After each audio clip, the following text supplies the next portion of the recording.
Yes, I have returned from the depths. Now all shall tremble before. Wait a second. Did you guys do rhythm games? We sure did. Help me! Yeesh, I cannot compete with that. Can we still talk villain themes at least? Oh, yeah, sure. Say the words, Gaten. Welcome to the Music Arcade. Hello, everyone. Welcome to the Music Arcade Podcast. I'm Galen, the Sound Guy Firestone. I am Ronako. And I'm Eddie, and like a true villain, I have returned to my final form. Welcome back. Or is it? Well, we can barely hear the six pairs of wings. Yeah, here's hoping you don't go back in for surgery again. But glad to have you back. Glad you're doing better, man. Yeah, for the audience's sake, I won't go in detail, but last 2 months were a mixture of a lot of mental health issues and then surgery to remove my gallbladder, so fun times. Fun times. A lot of mental health issues and a lot of physical health issues. A lot of issues. Yeah. Next step was spiritual health issues, I guess. Oh, that's been me. Yeah. That's been my problem. I mean, in part.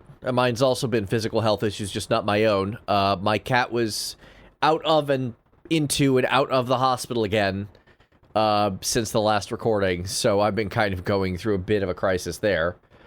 It's been And I'm rough... doing all right. You're doing all right. Congratulations. Mazel tov.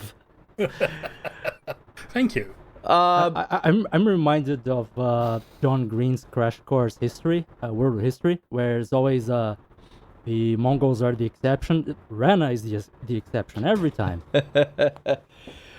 I'm an exceptional guy, what can I say? No Ew. argument here, brother. Anyway, I think since we are talking villain themes, we're going to just start real quick with the biggest villains of all, namely us, and a giant Maybe the pile real of... villains was the mistake all along. I don't know if it was a mistake, and that's the stupidest part of this. The real okay. villain is Square Enix. I have a hard time arguing with this. Okay, great. So let's explain what happened. After the FF14 concert, which got upgraded to full episode, Eddie, despite being out, was kind enough to do the credits for us, and credited Torn from the Heavens to composer Masayoshi Soken, which kind of threw me off because all the information I had was that it was Naoshi Mizuta. So he followed up and was like, but it's Naoshi Mizuta. And but it's Soken. So I'm like, all right, fine. I guess I was wrong this whole time, and it completely changes the narrative I had about, you know, Soken's presence in Distant Worlds, because apparently he was there the whole time. It's a modern song. How hard can it be to find the proper credits to it? Well, that's where things get real tricky, because I go back through my information, and hey, guess what? It's Naoshi Mizuta. Wait, what? And then I look up another source, and it's Naoshi Mizuta. And both me and Eddie are providing contradictory photographic evidence of Naoshi Mizuta versus Masayoshi Soken. So the real answer is I have no idea who composed Torn from the Heavens. It's one of those two, but unfortunately, the official sources are contradictory. Yeah, I think to make it just a bit more transparent, we ended up going with the album credits on the episode because there is an actual album made for the concert tour. Correct. But we do not know exactly which one is responsible for that song. Yeah. It may have been a mixture of both, and the album just got credited to the lead of the group. Happens a lot with video game music, sadly. Yeah. May have been something else in Square Enix. Maybe there are some renditions there by one and some by the other. We have no idea on this one. Yeah, unfortunately, official sources have gotten increasingly muddled with that. So while we do strive to provide accurate information, while we do strive to be educational, we do make mistakes and we try to correct them. I don't know where the mistake is on this one. Somebody is lying about something, and I don't know what. And I don't think we'll know unless we start asking one of the two parties directly. Probably both. And I think that's a little bit above our pay grade right now. At the moment, yes. Hopefully one day we'll be able to ask those questions, because I would love an answer. But yeah, this one, eventually, we just have to throw our hands up and go, like, I just don't know. is just so where in we're short, at. what we're saying right now is that if you want a proper answer, you can donate to us on PayPal. I'm just kidding. One day. I'm really hoping we get there one day. I'm not going to lie. But you can tell your friends about the podcast if they're interested in video game music. Please do. With that, let's go ahead and get back to this episode now that we're done talking about old business. I forget whose idea it was to do villain themes, but this has been one that I think has been brewing for a while. That was me. That was especially because there has been a video that caught my eye that was released by one Rasputin about villain themes in video games, and I was like, I could watch that video, or I could bring up that theme as an idea for my fellow podcast hosts, and we could discuss it, make an episode about it, and then maybe compare notes after the fact. Wait, So none of are you us has serious? watched the video in question. I have. I didn't Oh. realize that video was the source of your idea. No, that was explicitly the source of that idea. If that's Oh, the one you God. posted on the Discord, I watched a little bit of it. I didn't watch the Yeah, whole it's thing. that but I one. watched- Okay. The sound of Well, I me. guess one of us didn't watch the video. I didn't know we Run-a-count, weren't the supposed to. You exception. didn't tell us not to. Okay, I'm going to figure out when I first suggested the episode theme, and if I did tell you that, I am going to shame you during the episode. Fair. That is a threat. Fair. I do want to point out, however, that Rana suggested it because we were looking for sort of a brainstorm of ideas, not knowing whether I would be able to record or not. And Rana just, among the ideas, threw the idea of villain themes, and I went, I need to be on that episode. So Which here we is are. incidentally means that there is one episode theme that has been delayed for like 2 5 months? episodes in a row now. Yeah. We are going to do it next episode unless something incredible happens. Yeah, I think at one point when I was uploading one of the episodes I wasn't around for, I saw Galen talking about how xylophones we are next episode. No, they weren't. No, they weren't. We tried, Coming soon. believe it or not. Coming soon, trademark. Yeah. Soon trademark is a real vibe on that one. Now then, I would like to bring your attention to messages sent the 25th of July of this year Oh at no. 1:28 local time. For an impending time, wanna steal a theme with the video link posted below, and then added right below that, punchline aside, it would be fun to make our picks for that kind of thing, without watching the video, and see what's referred in there. So I only... To which you immediately responded, Galen. Oh, great. Damn it. Oh, Lord. Well, I guess this is my villain Oh. arc question mark, although I'm just sort of Yeah, accidentally exactly. getting into it. Um, So, I you- guess I have the excuse that I was having a depressive episode? Question So mark? let's see. I watched a Your tiny... villain trait, Galen, is lies and slander. Eddie's villain trait is returning after 10,000 years, and my villain trait is announcing plans in advance. Do we Together even with- need to talk about music at this point? Do we? By our I think we do. powers, Yes. by our powers combined, we make a solid trio of main Power Rangers villains. Indeed, although we will start with a slightly different series. Take us there, Eddie. So, have you guys heard of Mega Man? Yes? Question mark? It's not I like may we- have a note of two about that in No Playing, in fact. Yeah, we actually had an entire episode about Mega Man soundtracks where we mostly focused on the classic and X series. And Indeed. I even double checked what we talked about on that episode, and somehow we dodged Bass's theme. So I went, well then, I got something to bring to this episode. And, Cool. You're bringing on the bass. I'm literally bringing the bass, and in fact, the Rockman.exe version of the bass, because while I do enjoy the sound of the original better, I'm not a fan of the Battle Network sound font, as I've mentioned before. Yeah, this sound font is a little primitive.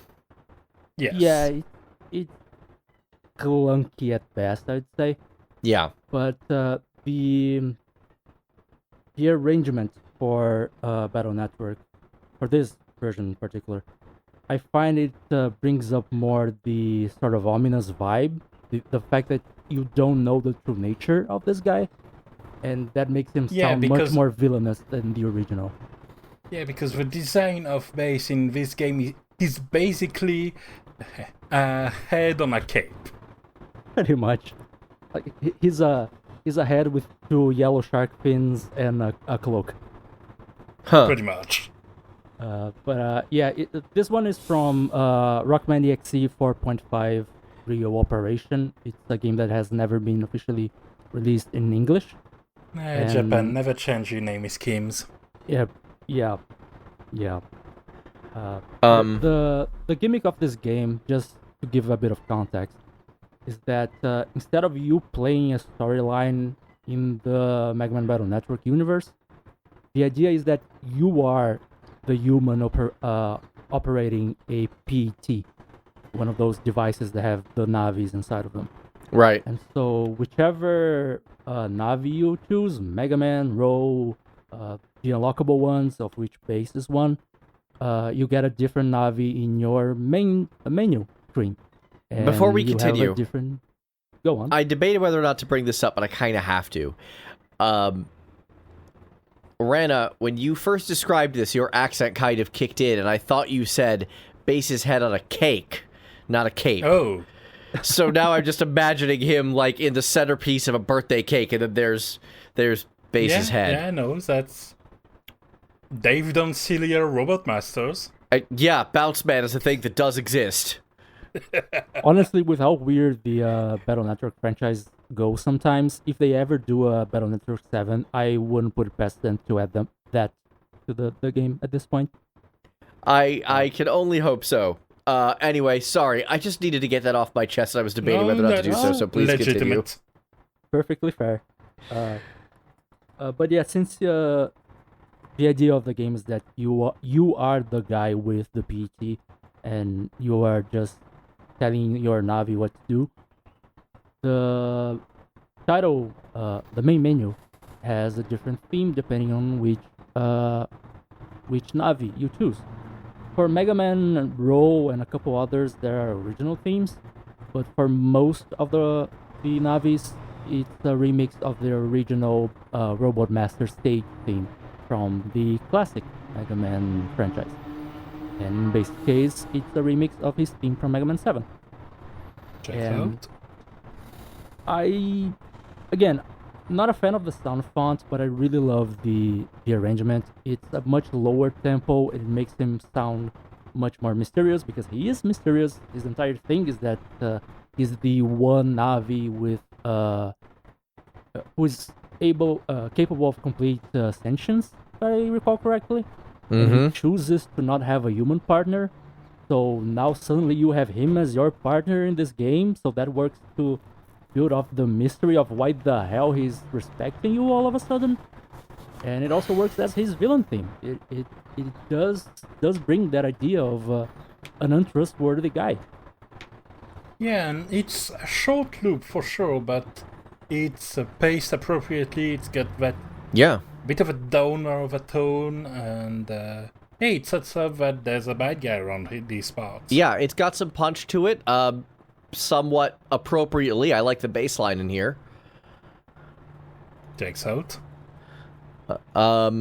Yeah, I don't really have a whole lot to really say about it musically. It's just a strong Mega Man track with a crappy sound font because, welcome to reality. I mean, if this wasn't there, I would have put in another GBA Mega Man track for an evil character in there anyway, so you couldn't have escaped the sound font one way or another.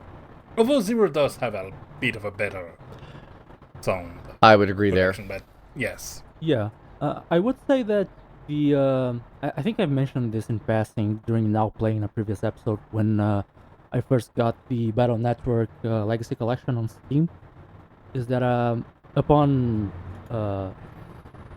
retrying those games, I did realize that at least the boss fight themes were better than I remembered by a long shot. So I guess the Battle Network franchise has the villain themes going for it, which is nice. Love us a good villain, and a lot of our selections are for RPGs, which just makes sense given that the villains work best in character-driven games, and RPGs tend to be a lot of that, so yeah, that just works out. It is surprising, even though I did pick in an RPG version of Bass.exe theme.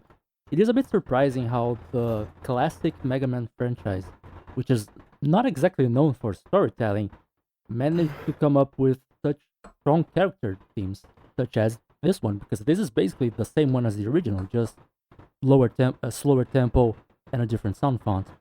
Well, I have an 8-hour video that I've already sent you that kind of goes against that story of the storyline being simple.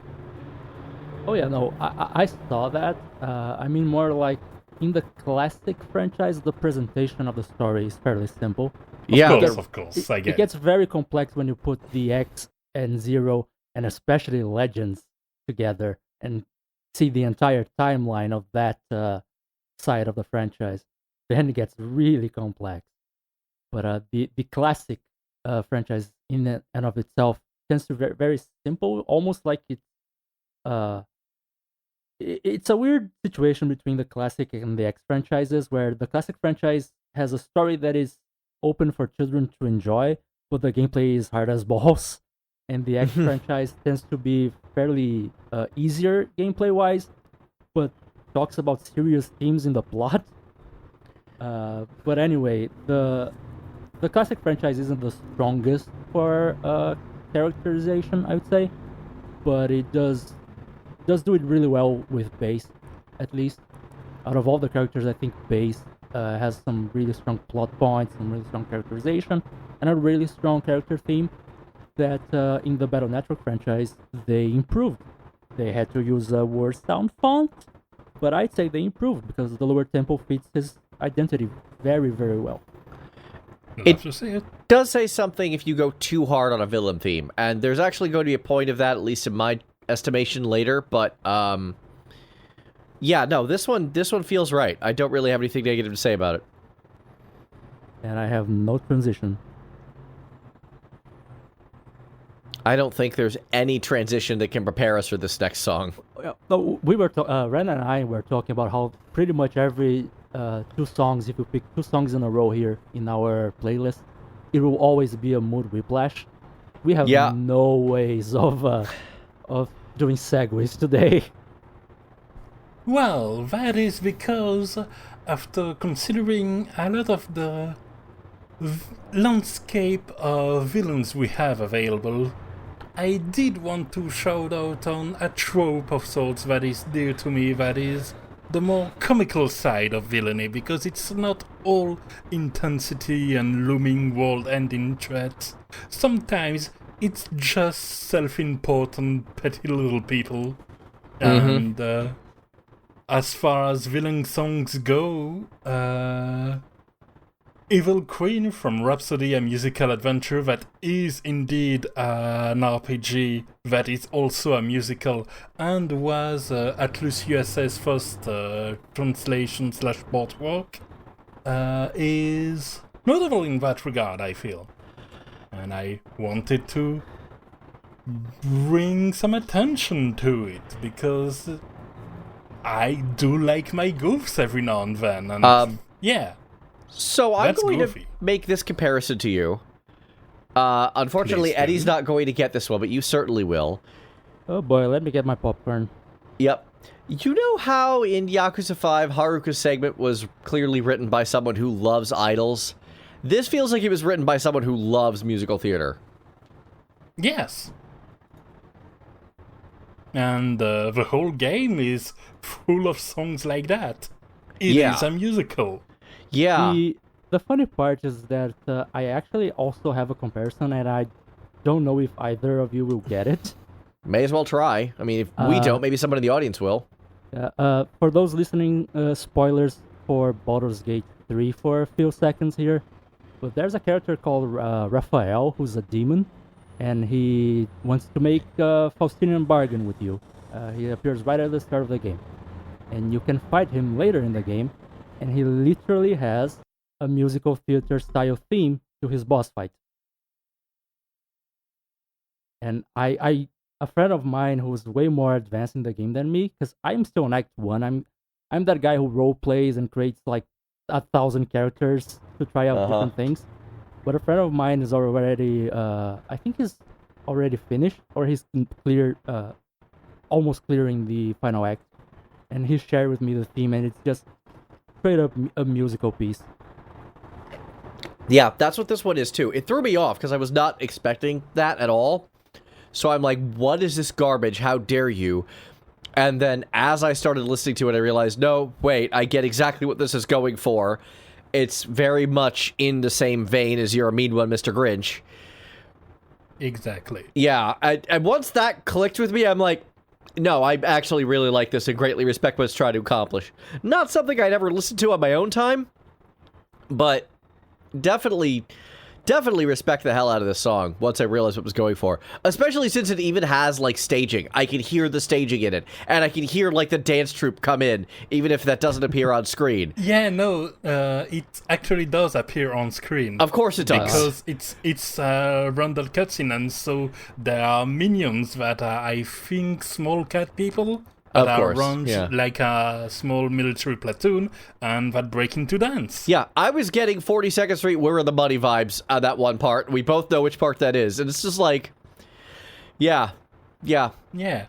And there's the soloist in the center, lieutenants on one side, and on the other, the statue of Prince Ferdinando, which got statuified because of a spellcasting mishap. She confused her teleportation and her petrification, and she can't undo it. So when she says she'll save the prince from this curse, that is the curse she put upon him on accident.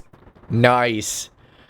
To give a comparison point, most of the evil characters we'll talk about are some level around, say, Giovanni in the game version of the Team Rocket in the first game, and this is closer to Jesse and James in the anime. Oh, that's a good comparison.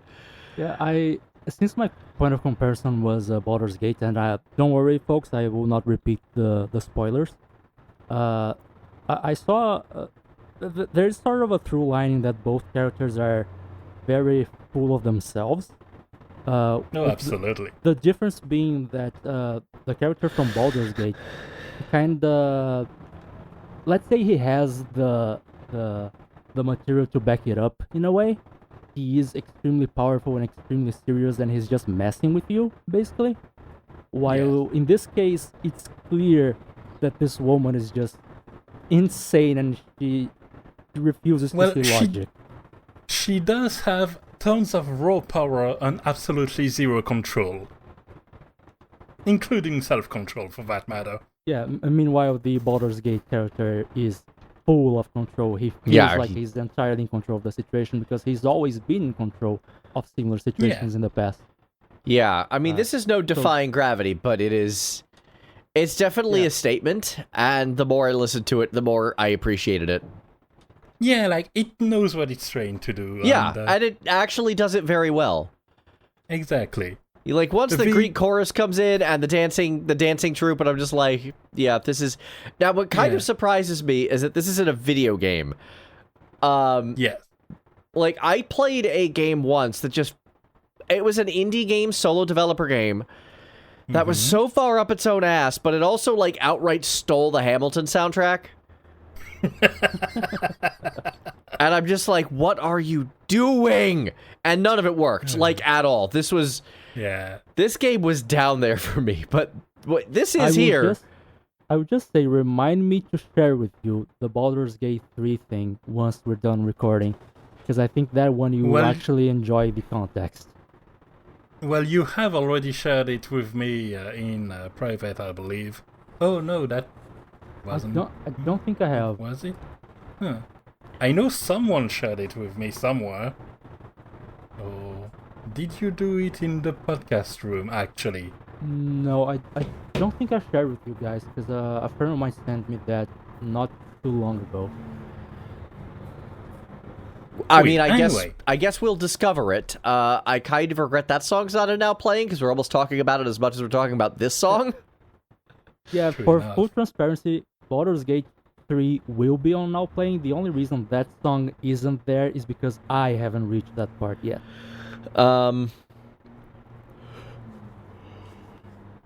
Now then, two things before we move on to the next song. Yes, please.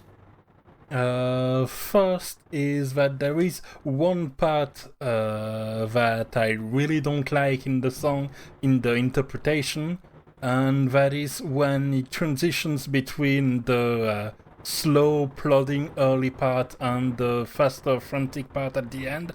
The "Hey You Shut Up" is in this fake hush tone that I really dislike. It gives real I'm trying to sing but also don't wake my parents' next room energy. Unfortunately, that's actually a theater technique, because even if you're trying to pretend to be quiet, you still have to reach the people in the back. Yeah, but I assume she doesn't have a reason to try and be quiet in this instance. Oh, that is weird. Okay. Yeah, I think the idea might be just that this has to be real world stuff, because they want to mimic the entire style, so they had to go with it for it to make sense. Stylistically speaking. I mean, the fact that I don't even see this as video game in my mind as I'm listening to this, I see it on stage, so that says a lot. Yeah, exactly. I definitely get what you mean, though. It is a very awkward thing, and honestly, it's part of the reason why I usually am not into musicals, because that sort of stuff, I just it breaks me out of the magic, let's say. So I definitely get the criticism there, but I think it comes down to them wanting to mimic this style and therefore having to go for all the stylistic choices they went for, even though it makes no sense in the narrative. And given that it's first English branch but kinda budget titles work, it's still pretty impressive. It is, even though this wasn't the first job of that voice actress in the domain, the most prominent one being that she was one Jaina Proudmoore's voice in Warcraft 3. Oh, in Warcraft 3, I'm like, wait a minute, isn't that Laura Bailey? That's a big World name. Of Warcraft. Yeah, okay. Yeah, no. Yeah. Specifically Warcraft 3. Got it. My brain took a moment to get there. I'm like, that doesn't sound anything like Laura Bailey. Also, she's huge. Yeah. Which character are we talking about? I got lost. Jaina Proudmoore. Oh, Jaina. Huh. I guess I can kind of see how this voice, even though she's singing here, I can kind of see how this voice would fit the character. Yeah. Well, that was obviously before her heel turn and voice actress change many years later. Yeah, that's when Laura Bailey got too big even for Blizzard. Yeah. Oh wait, no, she might still. Is she still with? I don't know. I mean, voice actress change from the one in Warcraft 3 to Laura Bailey. Got it. Okay, that's what you meant. I thought, wait a minute, isn't she still recording for them because Activision can still afford her? Honestly, given that the SAG-AFTRA has the strike authorization starting in 2 weeks, if it comes down to this, who knows who will be recording, if any. Oh yeah, no, they'll just halt at that point, because I guarantee you, if Activision starts like hiring scabs to cross picket lines, they're done for. They're blacklisted. There's no way Saga's gonna let them get away with that. Yep. I hope Microsoft, now that the sale has been essentially officialized, I hope Microsoft stops them from doing anything too stupid, but I wouldn't put it past them at this point. It's Bobby Kotick, and he's on his way out and doesn't care. Exactly. I hope Microsoft finds a way to stop him, but he might just not care. He's the Bob Iger of video games. Oh god, that is harsh, but fair. Well, this conversation took a turn. Then again, we are talking about villains, so we're not totally off topics. You make a very fair point. I would ask to go back to fictional villains so we don't have to think about real life too hard. Then how about we follow one trail in the sky? So an actual segue, hey! An actual segue, yay! So yeah, I picked this one, largely because it was my proof of concept. It was literally either this or Bravely Default's version of the same thing. And this is, villain reveals themselves, this music plays, and you know you're about to get into a pretty major boss fight, or something major is about to happen, or something. I wrote in my description that that makes perfect sense, because it's got that very direct energy that tells you, yep, I get exactly what's going on here. Mm-hmm. Yeah, again, kind of like wrestling heel stable entrance theme, if that makes any sense. No, it actually does, because it's the same thing. It's like, let's get the audience hyped for what's coming next. Yeah, I just want to note one thing. Shout outs to Dragon Ball Z Abridged, because otherwise I wouldn't have gotten the terms heel and stable here. Because I'm not a wrestling guy. I'm not either, but somehow I already knew what those meant, and I feel like that's just osmosis from being around wrestling guys. Yeah, it's just there's no stupid path to wisdom. Yeah, in the Namek saga of Dragon Ball Z Abridged, they made Riku into a wrestler, so they used a lot of wrestling terms, and that's the only reason I know what these mean. So shout out to DBZA, I guess. I know because I like wrestling. You Fair are enough. The exception again. I used to watch when I was a kid, like when I was like 13 or so. So yeah. But that was almost 30 years ago, so, like, take what I say with a grain of salt here. Lord. You guys are always great for making me feel young again. Tempted to curse at you. When I had my pre-modern era watch, The Undertaker was still in action. Oh, God, I remember him. We are not talking about wrestling right now. Let's get back to the game. Yes. Yeah, I will say this. The best match that I remember watching as a kid, if this makes any sense to anyone, was Bam Bam Bigelow versus Doink the Clown. I have no That's how idea far who back they this are, was. That's fucking funny. Yeah, no, that's... I don't know that says a lot. I don't know who these people are, but those names, my God. Those names. Welcome to early 90s. Oh my God, this was before I was 13. And the Clown I was looks 14. exactly how you think he looks. Mostly because he was like 5 different wrestlers. He was. And then I remember in one video game he had an actual Hadoken for some reason. Like, he had a projectile in a wrestling game. And I still don't know why that happened, but it made him so broken. Why did you say that while I was drinking coffee? Sorry? I almost had to say rest in peace to my keyboard. Believe it or not the last time we're going to mention Hadokens in this episode. Anyway, fair enough. Okay, so, again, yeah, I selected this song, Enforcers, from Trails in the Sky, because, honestly, it's just sort of there. It's there. Yeah. It's a proof of concept. Like, this was my villain-theme.mp3 to just Actually, I would like to correct my impression from to it's less that the song is there and more that it's a song that says about those it announces, we're here, so something's gonna happen. It is, and I think it sells that mood very, very well. That was a race car. Okay. that took a while. That took did. a while today. I think because we're recording earlier. Yeah. So this song is, I do like it. And there is a little bit of a story behind it, and they do remix the main theme of this into the boss track, which, of course, they should do that, because that's exactly what you should be doing in a song like this. Exactly, and if they wouldn't, then this song would feel almost incomplete, like, it has no internal resolution. Right, which is kind of the point. It's supposed to lead to something else. Exactly. Leaves you hanging. Yeah, it's a great cliffhanger track as well as a great hype track, which I think takes a lot of skill. And that's something that one of the reasons I picked this over Bravely Default is the Bravely Default one didn't do. That theme is just present, and it does hit, but it has nothing to do with the boss themes that follow, although the boss theme is kind of so incredible it stands on its own. Exactly.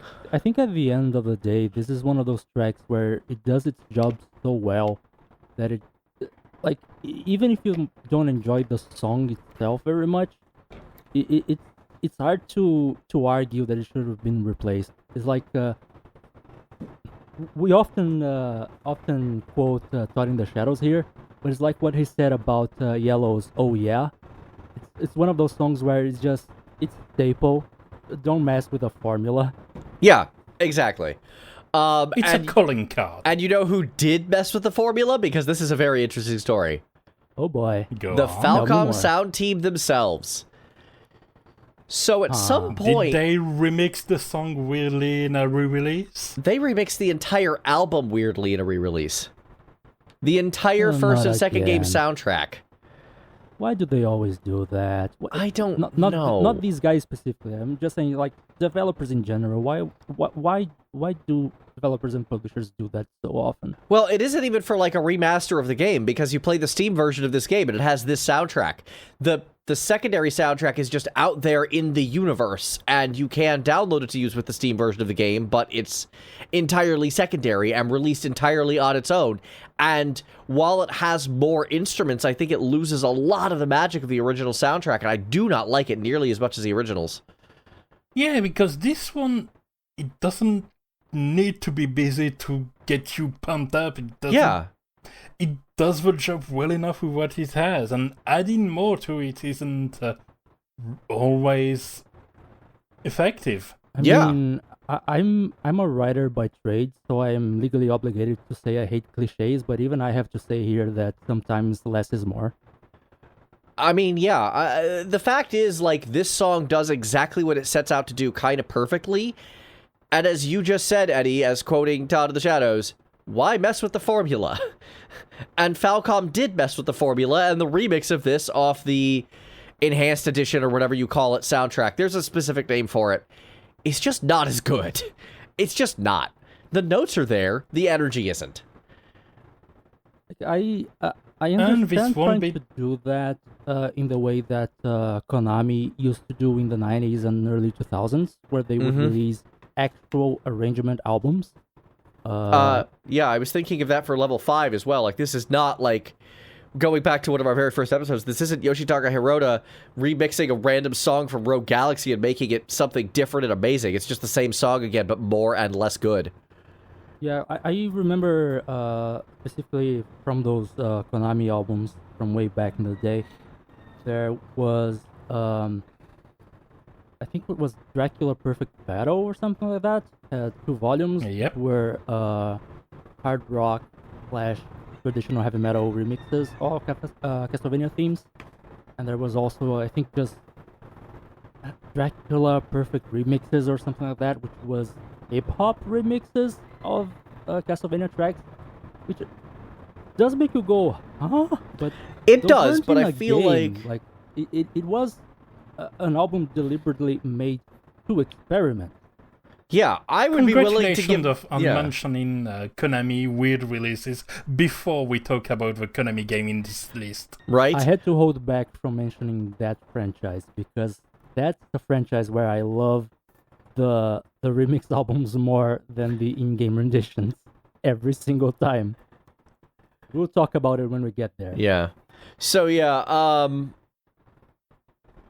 we are a little far afield, but I think we're still very much on point here. Is like, there's a way to remix things, there's a way to not remix things, and I guess the real villains are the Falcom sound team, because They remix things because they didn't think this was good enough. And it very much was. And it very much was. This is a very low bar to clear, but it still is one bar to clear.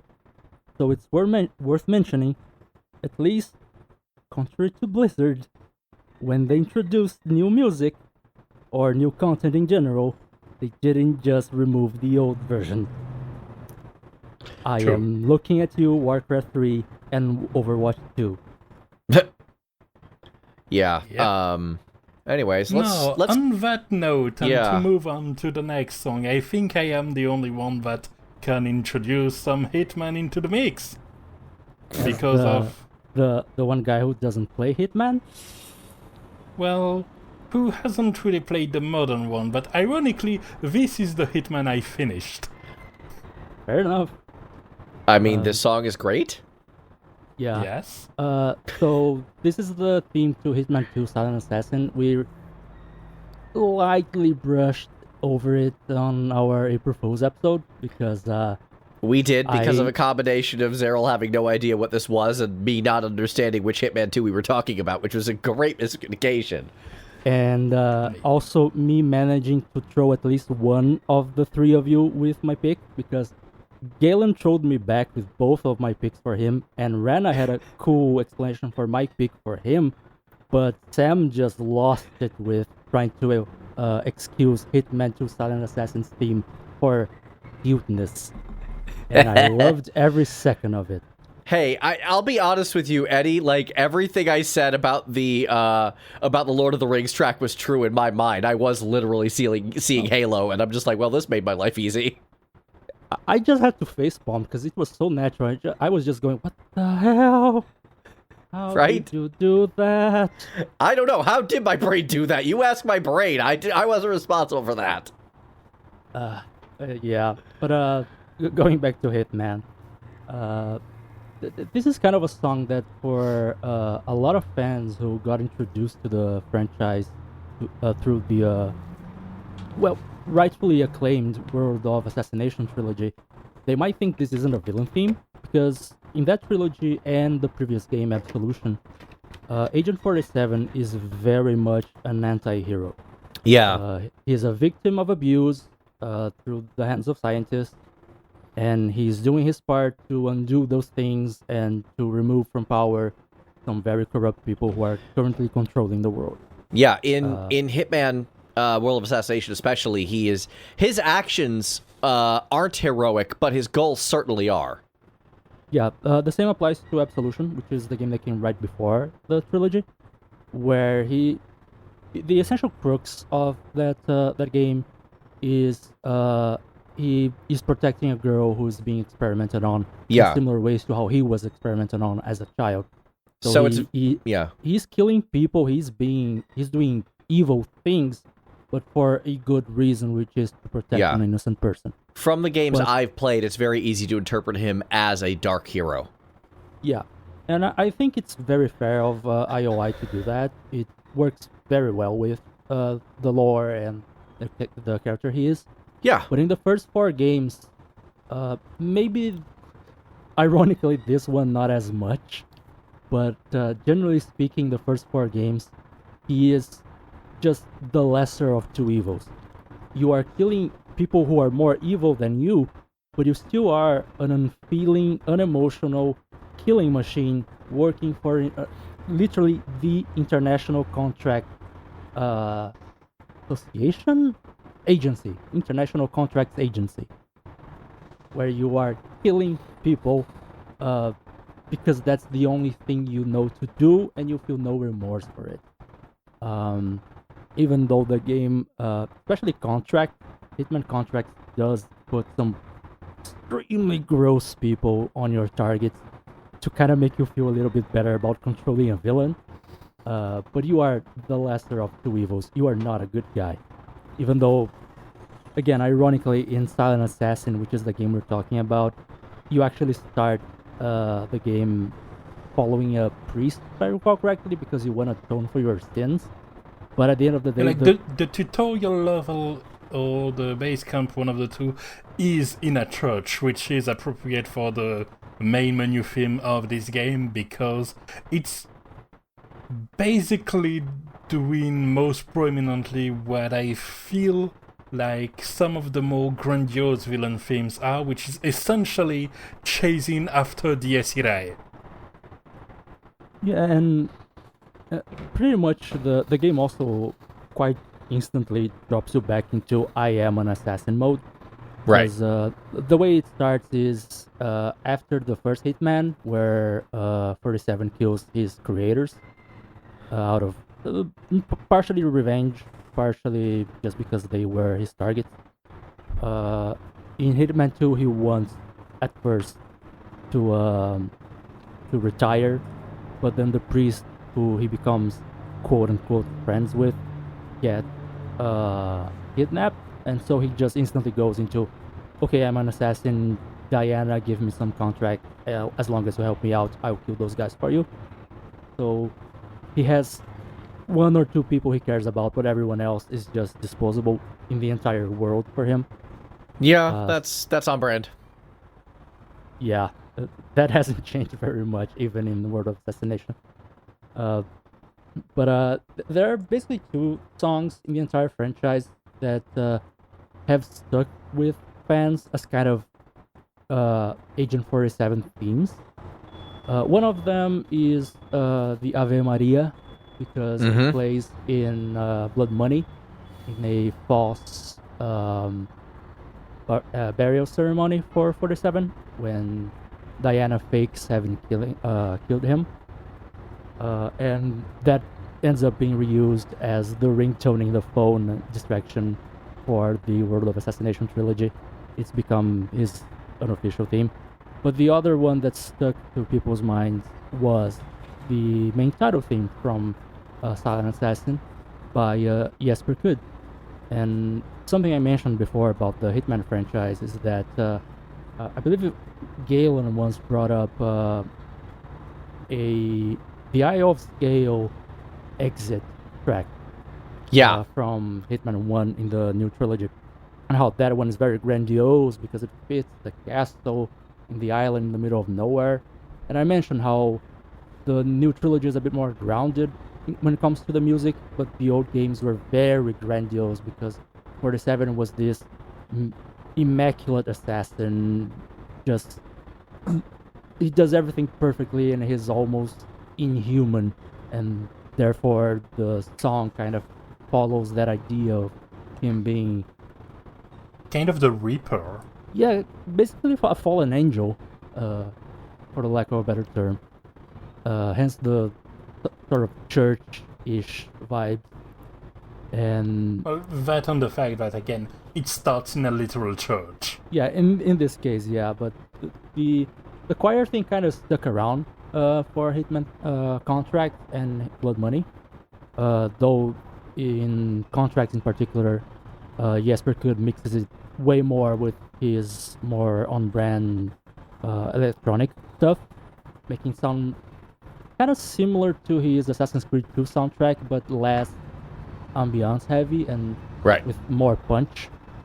But the Hitman 2 Silent Assassin theme, it might not have stuck around in the games, probably due to rights issues, I would imagine, but it has stuck around in the zeitgeist of the fan base, and it does represent really well just how, at the end of the day, even as more recent games have turned 47 to a more human character, he is still a force of nature because he is beyond the human peak condition in pretty much every sense of the word. Lore-wise, he's stronger than every human. He's faster than every human. He's more resilient than every human. He's more and the theme itself just does carries really well that feeling of an inexorable force.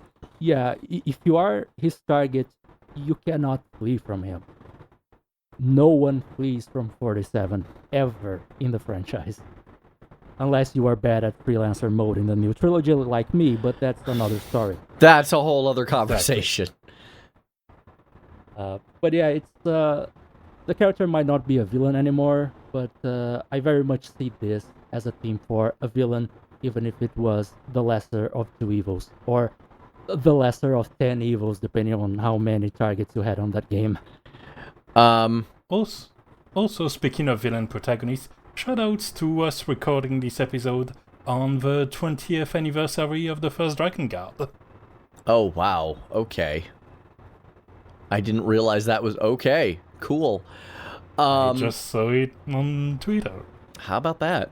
I think you mean on X? No, I do not. We do not. We meet on Twitter. Anyway, I actually do... I feel like, you brought up the Hitman World of Assassination Escape theme. I actually wrote in my notes that it feels like that may have been directly inspired by this. At least... very much possible. Yeah, and it has compositionally not so much, but definitely in terms of the same energy and, as you said, grandioseness. If I recall correctly, it's been ages since I last played Hitman 1, because Hitman 1 wasn't really that much of a stealth game. I mean, for clarity's sake, I'm talking about Hitman Agent 47, the first game in the franchise. Right, the original Hitman 1, not... Yeah, these days I just call it Hitman World of Assassination, so yeah, that just solves that problem now entirely. Yeah, I want to make it clear for people who might not be familiar with the franchise. Fair enough. But yeah, the first game wasn't that much of a stealth game. They really started adding more focus to stealth in Silent Assassin, hence the subtitle, Silent Assassin. So I don't remember very well the soundtrack to the first game, but I believe it was also a bit more electronic. Jesper was the composer for all four of the first four games. So of course it has his DNA, and he's more of an electronic guy. Electronic ambient is generally his vibe. So I think the grandiose thing started with Silent Assassin, possibly because of what Rana said. There's the church thing, but it stuck around from then on, and it's very possible, if not likely, that IOI was just paying homage to their story, the lore, by bringing up some grandiose... Sorry, another bike. By bringing up some more grandiose sounds here and there for the missions where it fits. It's hard to tell, though, because... It's like a well-fitting tux. It suits him just well. Heyo. Yeah, I don't know if we have any details on the soundtrack to World of Assassination. I think we know the composer, and that's about it. There are no albums available, at least not on streaming, as far as I can tell. I don't think we have composer insights or anything, or developer insights on directions they may have given to the composer. So it's hard to tell, but it's very much possible, if not likely, that at least the Island's Gale theme was meant as a callback. Very possible, because for all the different interpretation of villain versus anti-hero, it remains thematically consistent on some level, and like I said, it still suits him. So to follow up on the church vibes, the song, I'm not sure if we have the lyrics available publicly, but it's definitely a requiem. I can at least make up. It's literally the first word of the song. Yeah, like I was about to say, that is the one word I can make out. It is a requiem, so it's definitely still about death, and I think it builds up on that imagery that Rana mentioned of him being sort of a reaper, a grim reaper figure, and my take on him being sort of a fallen angel type during these early games, and I love it. I really love when a choir composition works this well, and Jesper, in my opinion, has always shown that he knows how to work with choirs really well, even though he's more of an electronic guy. No question there. And from there, let's talk about let's go from a villain theme that does make sense to one that I cannot begin to wrap my head around.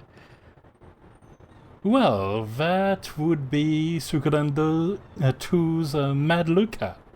Yep. Luca Blight. So, let me talk to you about the situation in a shortened version.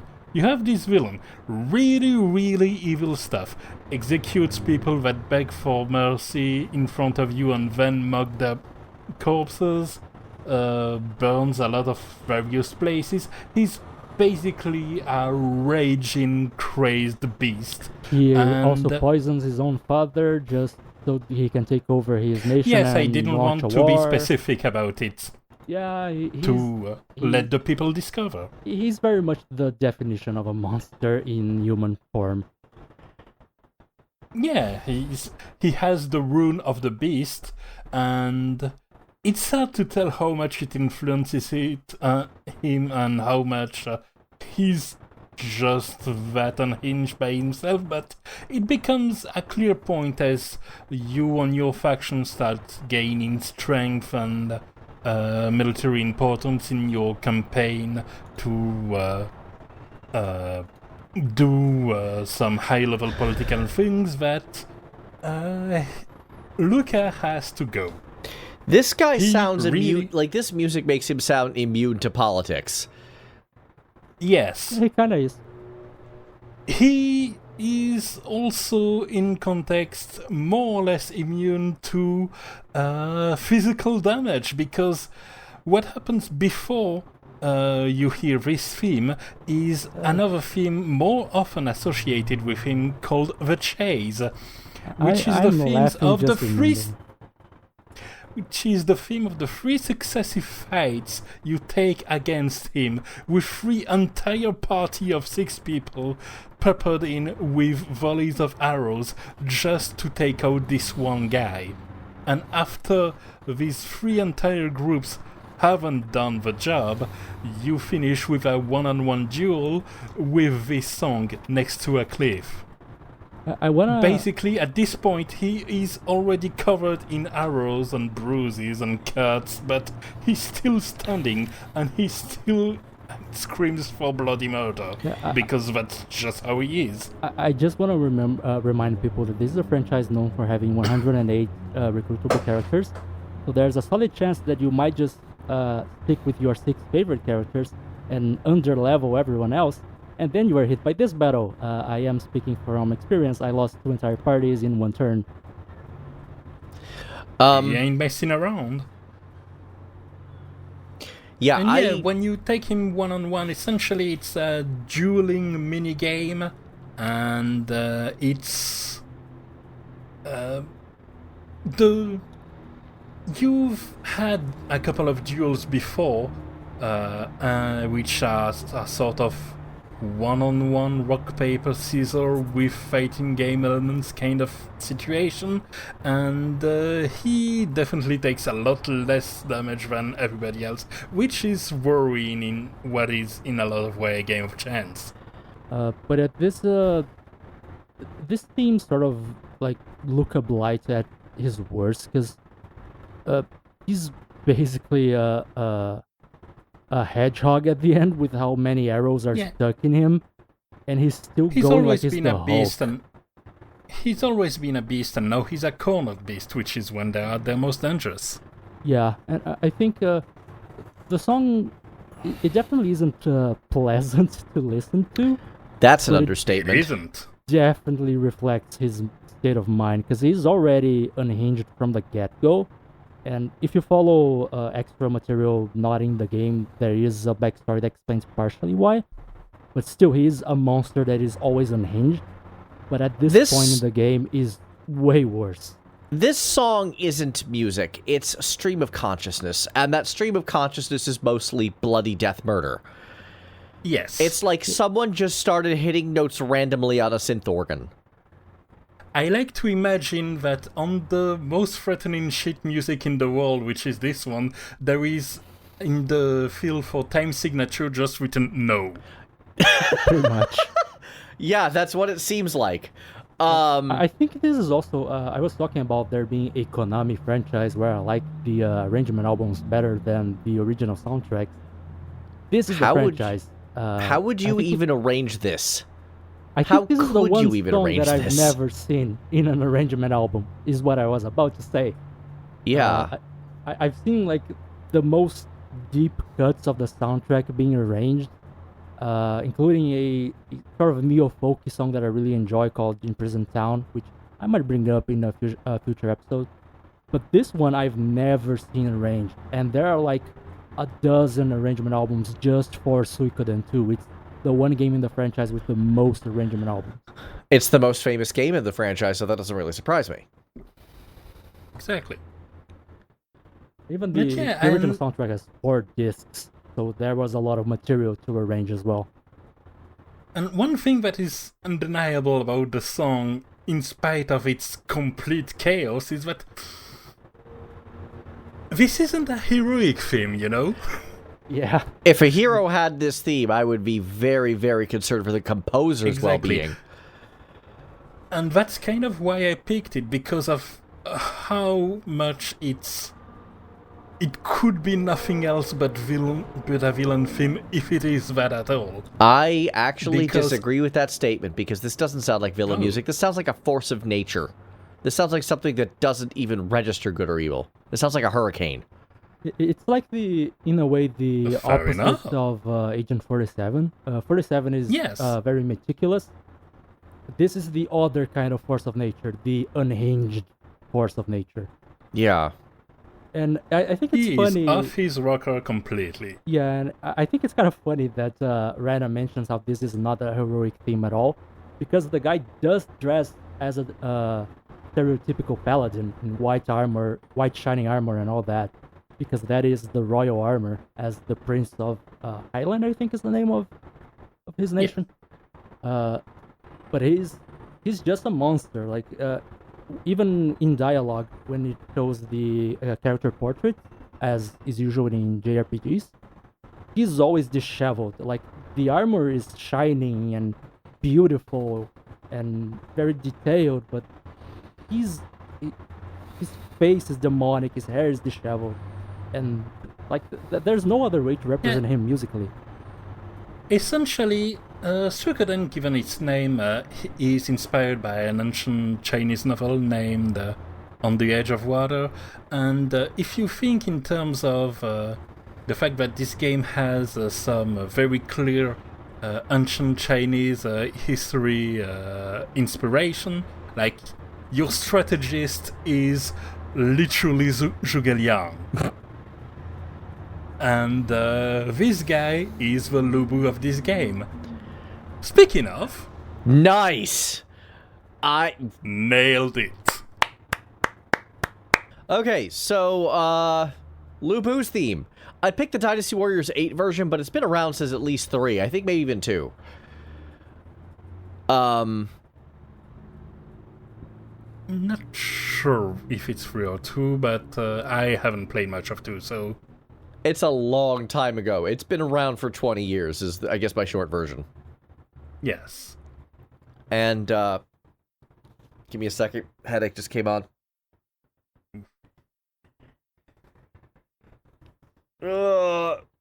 Sorry, my stress is still blowing out from the last, 3 weeks of just fear and adrenaline. Kidding. It's understandable.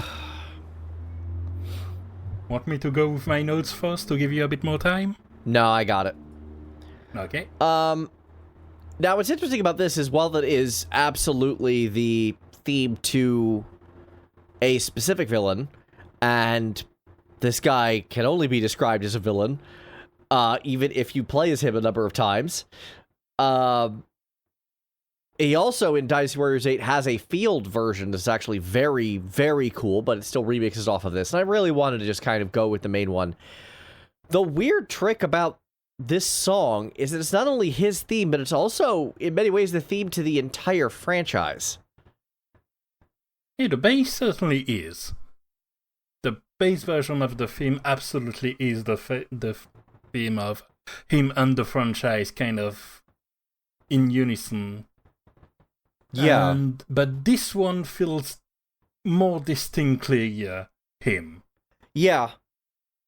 And again, I'll fully admit I just sort of picked this one out of a Dynasty Warriors hat. It's just the most... No, it's not the most recent version. Dynasty Warriors 9 is a thing that exists, and I don't think I've heard that version, if there is one. Yeah, but Dynasty Warriors 8 is the most Lubu-centric game in the series. He got his own entire campaign for the first time since 5? It's been a while. No, he had one in 6. Doesn't matter.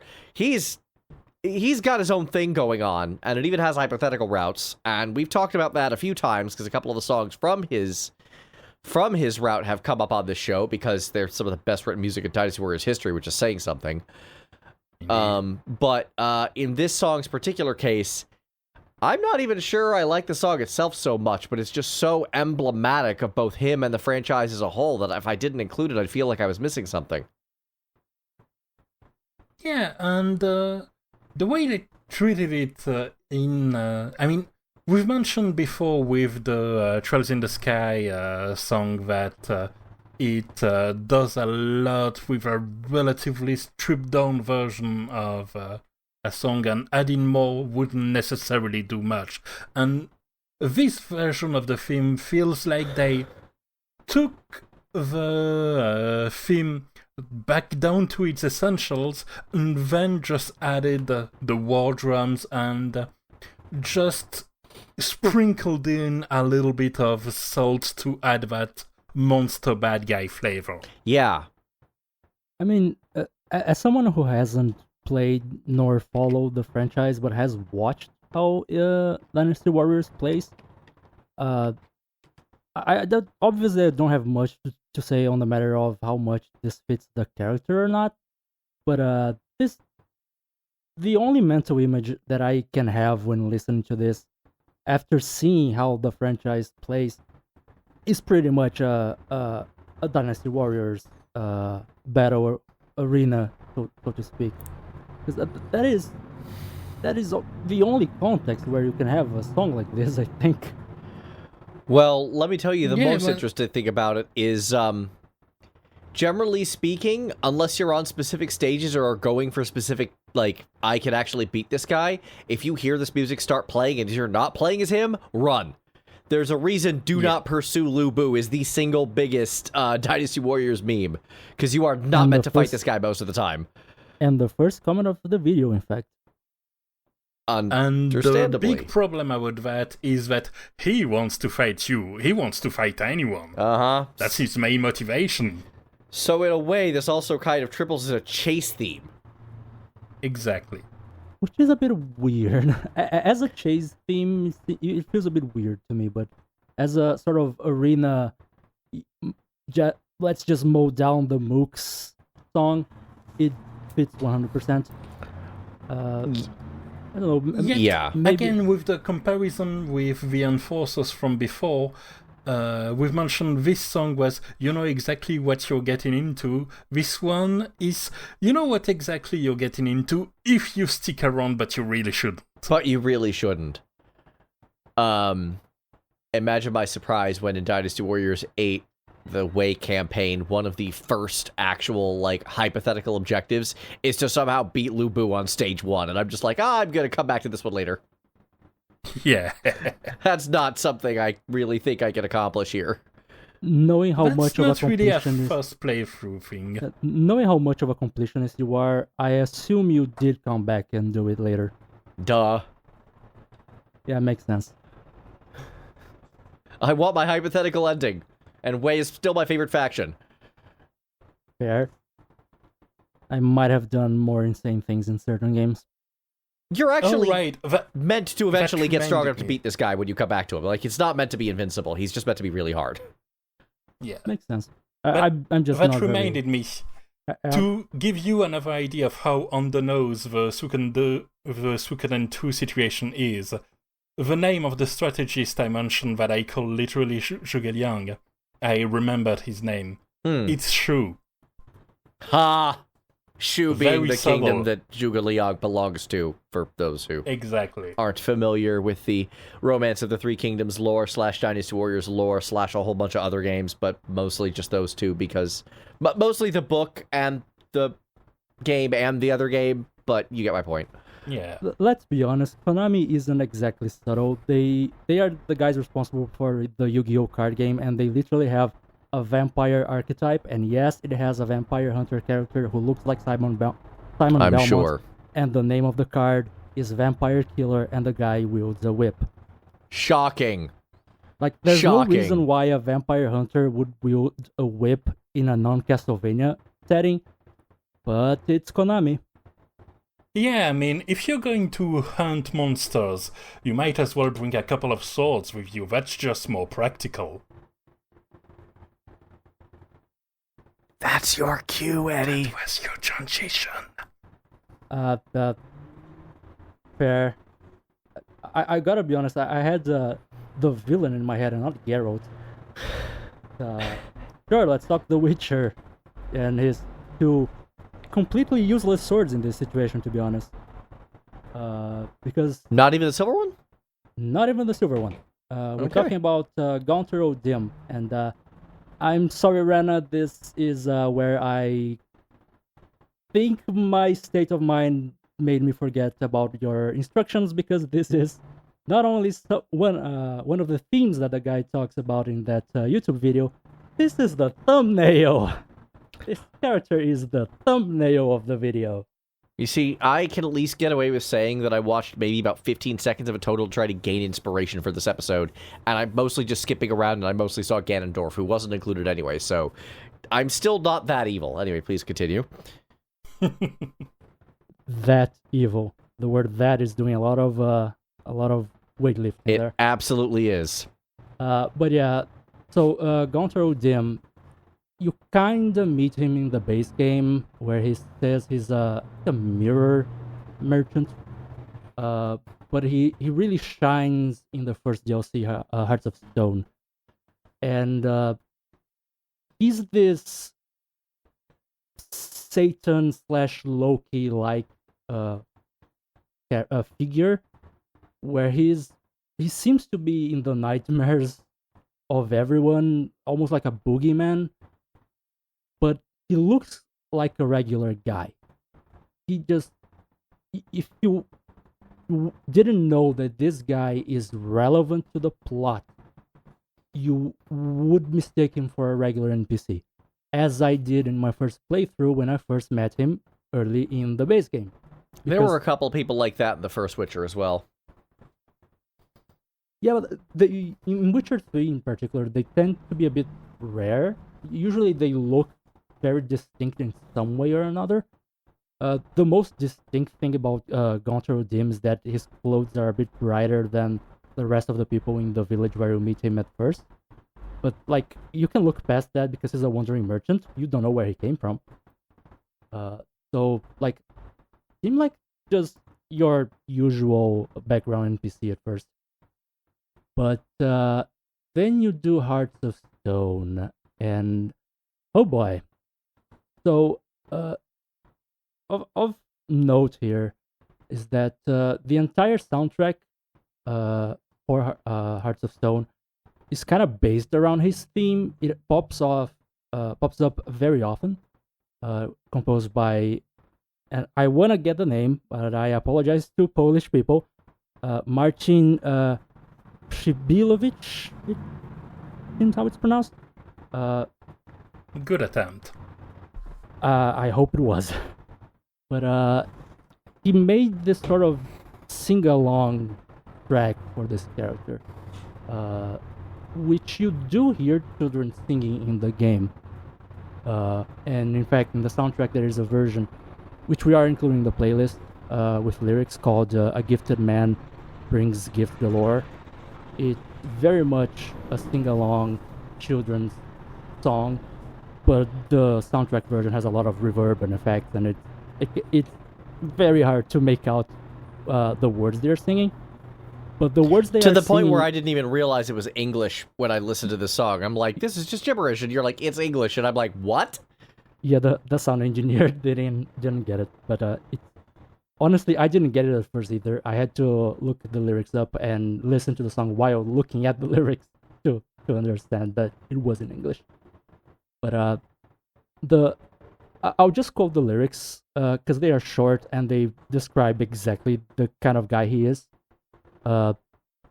His smile fresh as spring as towards him he draws you. His tongue sharp and slivery as he implores you. Your wishes he grants as he swears to adore you. Gold silver jewels he lays riches before you. Dues need to be repaid and he will come for you. All to reclaim, no smile to console you. To snare you in bonds, eyes glowing afire. The gore and torment you till the stars expire. So basically he does Faustinian bargains with everyone just to see what the hell they'll do for his own amusement, and they have to pay him back. If they don't, he will show up and absolutely destroy your life.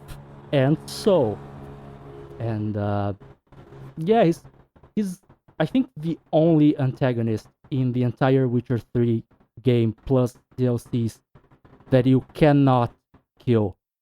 The way you deal with him to get the better ending is you trick him back in a deal and he just goes away speaking in what seems like in tongues, but if you reverse the audio he basically says, good job, but I will come back, you're not free from me. That's kind of a and recurring theme in Geralt's life in general. Yeah, and I think that this idea of his ability to come back is reflected in the fact that there are callbacks in the music.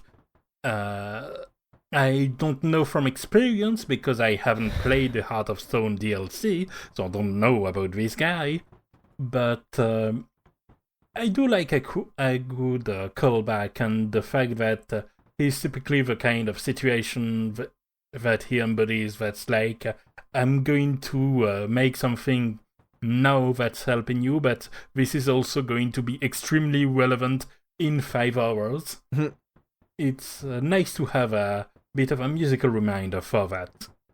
Well, it's worth noting that the first meeting you have with him is in the base game. You don't need a DLC to meet him for the first time. It's just the actual plot with him later on that needs the DLC.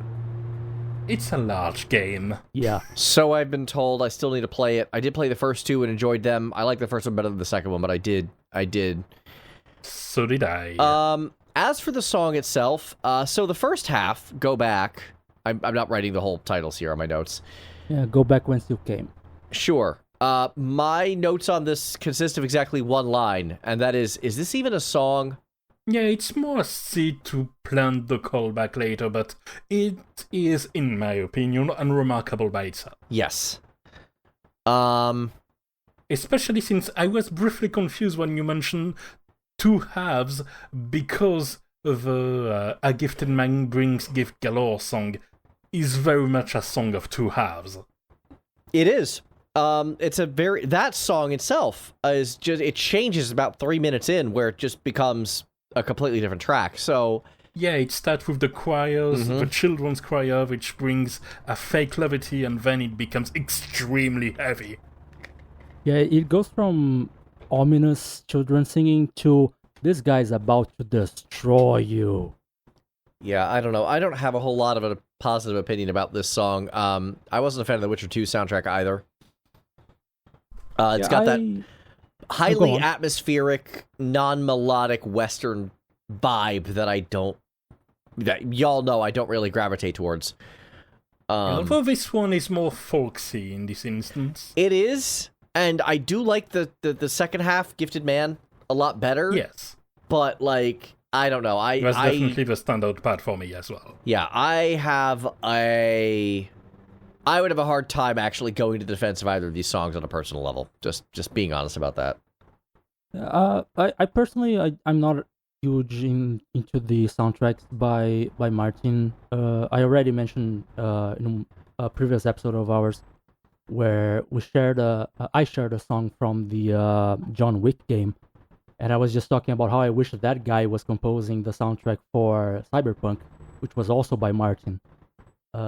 because the Cyberpunk soundtrack also just doesn't do anything for me. I love how you avoided his extremely Polish last name, because pronouncing that is going to be difficult for all of us. I'm just being honest here. Look, I have an extremely German name in a Brazilian city. I know how it goes. I am not trying that one out more than one time. Mm-hmm. I don't see why you have a problem talking about Mr. Pribilovich. Sure, that guy.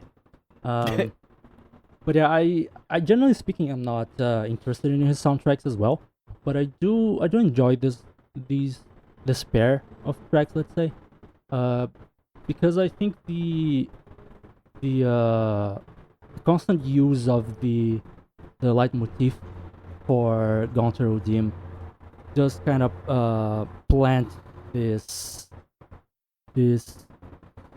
idea, helps actually plant this idea that he can show up at any point during this DLC, because that is literally what happens. Actually, he appears in the background of a lot of cutscenes, disguised as a regular person in the background, just because he makes a deal with Geralt at the start of the DLC, so he's there to watch and see what to do. To make a long story short, you're about to die because you're being imprisoned by people who don't like Witchers, because the DLC starts with him making a deal with Geralt, and it's a deal that you cannot fulfill apparently, because you have to kill an immortal guy, and he's always there watching to see how you are going to accomplish it. So that helps. Hate a backseat devil. I know, right? But I think between that thematic and the fact that the soundtrack, and in particular these two pieces, push this short leitmotif so strongly, it really reinforces the idea that he could be at any corner. And I enjoy that. And it's a pleasant leitmotif to me. It's short. It does get a bit annoying if you listen to the song on repeat. But I can't even imagine. Thankfully, I don't think it plays like that in the game. But it in and of itself, I think it's a pleasant leitmotif, and when added to the context of the children singing as if he's a boogeyman, I think this is again another case where it's a very, very good representation of what the character is. I gave you the transition. I told you it was about the leitmotif. Speaking of leitmotifs, here's another where there's a former song that plants a theme that springs up late. I gave you all the keys. Chrono Trigger, let's go. Help me out there. Okay, so we have Magus' castle and the battle with Magus presented as a bit of a duo. There's the first theme that is kind of subdued, but with this very distinct or something. I don't have my notes very well adjusted, but it is a distinct melody that happens as the figure of Magus becomes ever more looming within the storyline of this game, until a point where the confrontation with this dark overlord-like figure that is presented still at this point as the biggest villain of the game becomes increasingly inevitable. But Chrono Trigger was a game that is not merely smart enough to know that there's more to an interesting fantasy story than the group of heroes go into the Dark Castle to defeat the Demon King. It's also smart enough to realize that doing that kind of expected things is still very cool. That villain theme is more of a tribute to this feeling of triumph over evil and of the kind of dark overlord, a little bit expected but nonetheless menacing villain you can have a perfect climactic battle with. And with the way it's planted beforehand, and then we have the castle itself, which is extremely low-key when it comes to its music. When you have the actual battle theme, it hits so hard. It's legendary for a reason. Yeah, this is an all-time classic. I remember thinking the game was so short when I reached this battle, thinking it was the final boss. Yeah. And you're not even halfway through the game, as it turns out. I think you were... Exactly. And you end up recruiting the guy. Yeah. He's literally my favorite character in the party. I think when you fight him, it's like the end of the first third of the game. Basically. And that's ignoring the side quests at the end. Yeah, exactly. That's when things get interesting. But I think it's also kind of interesting to look at him in retrospect, because visually he has a lot of similarities with Sephiroth. So if you are primed by that, you would think... No? I don't think so. I disagree dramatically. This dude with very dark clothes and white long hair flowing. Congratulations, you've described half of anime villains throughout the 90s and 2000s. That has nothing to do with Sephiroth in particular. Sure. It doesn't help that Horiyama has like 3 characters design. Basically. Or he has one robot design as well. Oh, right. Fair. Fair. But I'm not referring necessarily to Sephiroth in particular, but we are in the context of gaming, so he's sort of the closest one, let's say, who follows this archetype of the long white hair and dark clothes and whatever. And you'd kind of expect that to be the guy who's manipulating everything. But turns out he's been manipulated as well. And so there's this build-up and this heroic music, and it all fits really well. And then it was all a lie. Well, what's interesting about this music is that it doesn't go away when you recruit him. In fact, it gets used for a number of climactic battles if you have him in the party, where he takes over the boss music, and it just becomes Magus' theme. Which is a really cool way of using this music, because it's still his character theme, even though he's on your side now. And honestly... Yeah, and the build-up is undeniably villainous. It has this suspense, almost horror-like tension to it. But after that, you have just this very heroic theme that can be interpreted as both him fighting the good fight now, or you fighting him. It works on multiple layers, and it's very smart. Yeah. It plays with the code, and I think that's lovely. Yeah. The strings to the intro, they really, really make it feel like something huge is coming, and it's not wrong. It just turns out that the huge thing that's coming is Lavos, not Magus. Well, at the time, it's still Magus, because he's, at that point in time, the hardest boss fight in the game, bar none. You have not fought anything like him when you actually start fighting the guy. Yeah, when it's used, it is referring to Magus, but it also works for Lavos showing up as well. Is more what I meant to say there. And it working as a heroic theme also really... It would seem weird, I think, in most games, something this heroic being reused later with a, let's say, villain-ish party member, but it turns out to be a huge victim and a hero in and of himself. Arguably the big hero of the story on a larger scale, more of a hero than Chrono, who's just accidentally thrown in. So the fact that it works both as a villain theme and as a hero's theme, or maybe anti-hero in this case, it's really good. And you've mentioned Chrono, but I think the more interesting antagonism is with a frog, because of the story and because essentially him getting to atone and join you is more or less dependent on whether Frog can let go or not. What's interesting... And I'm pretty sure that's his theme around that scene too. Yeah, no, anytime you fight Magus, it plays Magus' music, regardless of whether or not it's quote-unquote justified. And in the case of the second fight, that's entirely the player's determination whether such a move is justified.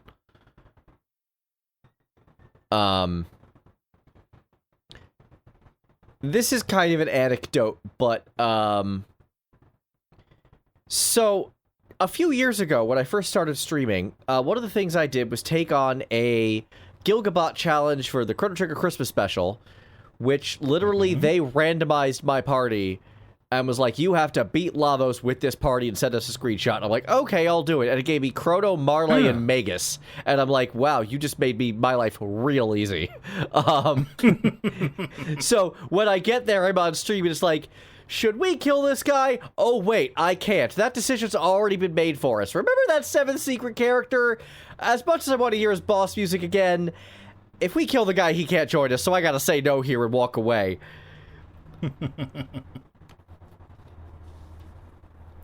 On the other hand, we got to hear it again for a number of climactic battles, which is always hype. Like, they're very good from a music supervision stance of when they use this song. They don't just spam it now that he's on the team. Exactly. It's not like it replaces the main battle music or something crazy like that. Yeah, and I've seen games do that. In fact, that was one of my big complaints about Mega Man X Maverick Hunter, is when you were playing Vile mode, Vile's music replaced all of the stage themes. Oh, no. And I'm just like, I want to hear Storm Eagle right now. What is this? That would get old so fast. It did. It absolutely did. So, again, you know, more credit where it's due to Chrono Trigger's music supervision, even internally, is like, yeah, they did a very good job peppering this song where it's important and will have maximum impact, so good on them. I mean, correct me if I'm wrong, but if I recall correctly, it's not just that it only plays for boss fights, it specifically only plays in boss fights where Magus has some sort of relation to the people you're fighting, right? Yeah. Correct. Like it doesn't play for Azala in the prehistoric times, but it plays when you're fighting his family or Lavos. Well, you can't fight Azala because Azala's dead before you recruit Magus, so no, but yes. Isn't there a side quest with him? Anyway, there's a side quest with one of his descendants where you get the rainbow shell, but that guy's a completely irrelevant character. Yeah, but anyway, the point being, it doesn't just play like on any boss. It's specifically for fights, not just fights that are meaningful, but fights that would be meaningful for this character. Yeah. And there's an interpretation that he basically becomes the main character after certain events with Chrono. Honestly, I see it. If I look at the story on a whole, I see him as the guy who got his life destroyed by Lavos, and he is the one doing the hero's journey. Yeah, that's not an invalid interpretation of the story. Yeah, and speaking of villains that are very sympathetic, I think we have another excellent example coming up. Well, my final pick of the day is Caius Ballad's theme from Final Fantasy 13-2, a game and a soundtrack that deserve more love. Absolutely. And Caius is a big reason for that because he is a truly excellent villain. The villain in 13-1 was kind of whack. Like, let's just be honest about this. He was not a great villain. You're right, 13 was kind of whack. What? I still liked it more than I didn't, but I'm not going to argue with that. I'm not going to argue with that because I the only thing about 13 I will defend to my grave is the soundtrack. I'll defend Fang, and I'll defend Saz. I like them both a lot. Yeah, there's enjoyable elements, but 13-2 is where it's at as far as I'm concerned. It is a vastly improved game. Tighter focus, better cast, a villain that actually, like, is extremely strong. And I don't just mean that, like, capability-wise, but, like, narratively. Yeah. I will just go ahead and add this in here. The English dub especially, powered by a world-class performance by the great Liam O'Brien. And this villain music when he first starts making his appearance. It, yes, does double as his boss theme, but it doesn't sound like a boss theme. It sounds like a mission statement. If I may interject a little bit, as by all means, the guy who hasn't played this game or most Final Fantasies in the podcast, I think this is the second time we have 13.2 in our show. I brought it up before. Yeah, I think last time was I think Run was either the official or the fan translation of the song's title. Yes, which made into one of my playlists on Spotify, and this one might make its way into my Gothic Ambience playlist because it works. It's a very pleasant song that has it carries a very strong not necessarily Gothic vibe, but it does. If you look at it that way, it can bring up that sort of imagery very clearly. And I think that's a valid interpretation of Kai's ballad.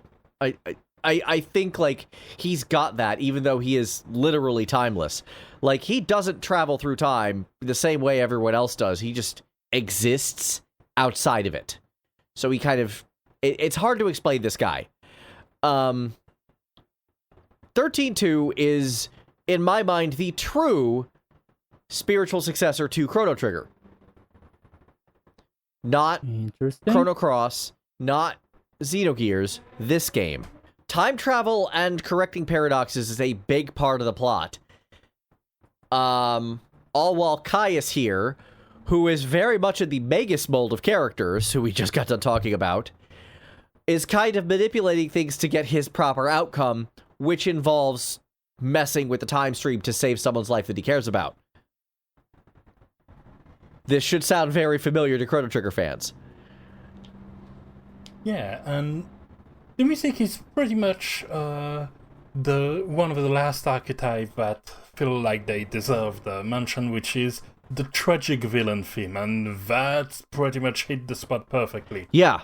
It's a music that's almost too big for one man's shoes, but it's not like he has a choice but to bear it. It's got moments where it really swells up and gets this more heroic tinge, but then, unlike, say, Makus's theme, where it kind of remains that way, here it tends to blow up after the fact with tension and with almost tragedy. Yeah. Which is... It sort of has that vibe of... if I have to be seen as the villain, then so be it. Yeah. A little bit, but he doesn't care about being seen as a villain. He just wants to get things done. Like, one of the things I like about him is he's extremely goal-oriented. Very much. I mean, I can't speak for the character since I haven't played, but it's sort of the vibe that the song gives off. A bit of that... what can I compare it to? It's a bit of a gothic film hero-ish vibe, where people might look at that gothic hero as just he's using arcane methods, he's evil as the villain, but he's actually the good guy. So if I have to be seen as the villain to deal with the bad guy, if like the Belmont in the Castlevania anime series. Yeah, kind of like Trevor in the anime, or I think Simon in the games was like that as well.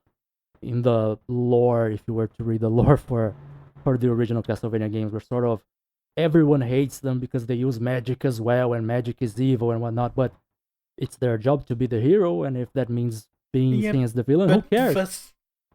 There's more sense, at least in the song, of kind of almost like he has accepted that there's going to be tragic elements even in the best case scenarios he can engineer. Basically, yes, and I think the song does a great job capturing his grim but quasi-unstoppable determination. Major spoilers for 13.2. Warning. Oh no. Pause your ears. He's also the only villain in Final Fantasy history that actually wins. Like, flat out. Which means that when the credits start, the first music you hear is this song. Not Sarah's, not Noel's, Caius's theme. Yeah. I can't believe in the year of our Lord 2023 you are making a case that is making me wish I had played Final Fantasy 13 too. It's on Steam. It's a good game. It's a good game. I would go to bat for this game in a heartbeat. I have gone to bat for this game in a heartbeat. Even in its launch window, I got my hands on it because they sold it very early on at like $20.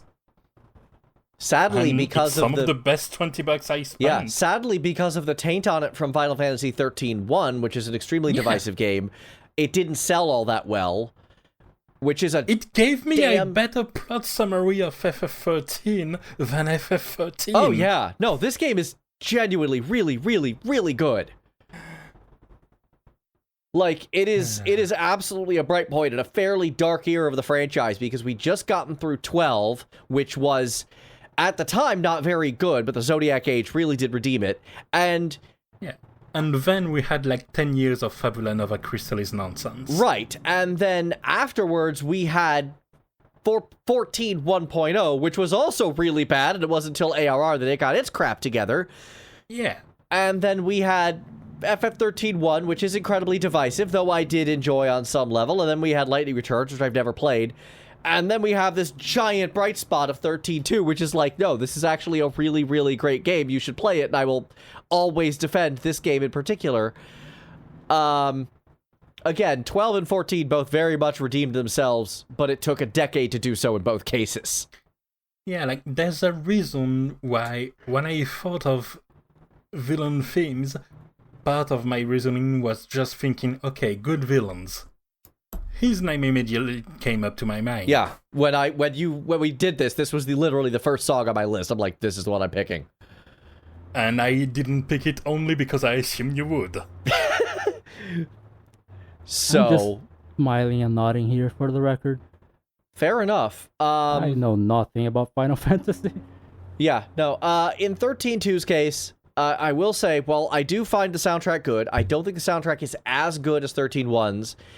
And then there's one song, which is admittedly a Paradox song, so it's supposed to be bad. But I'm sorry, you are not going to get me on a thrash metal chocobo theme. I don't understand. I hate this song so much.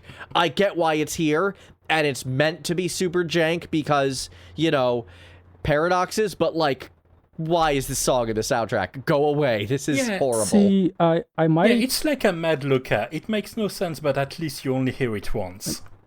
Since when you hear it every time you get on a corrupted chocobo? Oh God. I might not know much about Final Fantasy, but I know about the chocobo theme, and the words thrash metal chocobo theme. I understand those words individually. I'm not sure I wanna understand them collectively. So please save my sanity, or what's left of it anyway. Maybe the true villain was the thrash metal chocobo theme. All I know is that if someone shows that to me and forces me to listen to it, that will be my villain origin story. Well, now I want to do it just to see what happens. Oh God. Well, I think we've covered a pretty wide gamut of villain songs and villains on the way. So, how about we send it to what we've been playing more recently? Music Arcade, now playing. Eddie, since you've been gone for a while, you should probably lead us off. Okay, I was about to do an intro for Rana's bit, but sure. Let me just check my notes real quick, because not everything is on the playlist.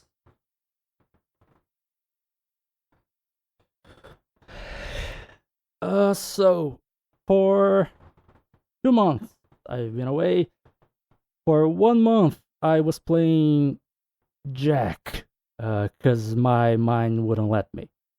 And then I had a surgery, where I had an entire week where I couldn't leave home.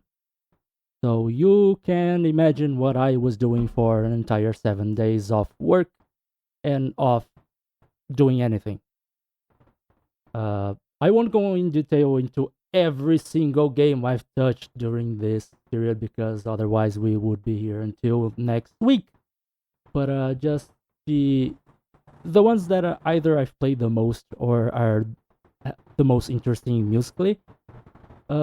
Destiny 2, ironically, I wasn't playing when we did our Water Themes episode, which is, I say ironically because that was during Season of the Deep, which was water themed. But I was a bit burned out on the game and wasn't playing. I came back when the current season of the Witch dropped.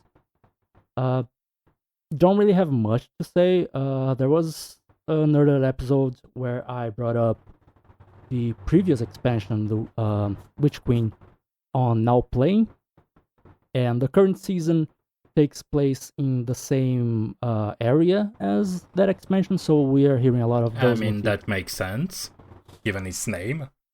Yeah, we've actually haven't seen that character yet this season, but she is involved in the plot. She's just currently dead as of the time of this recording.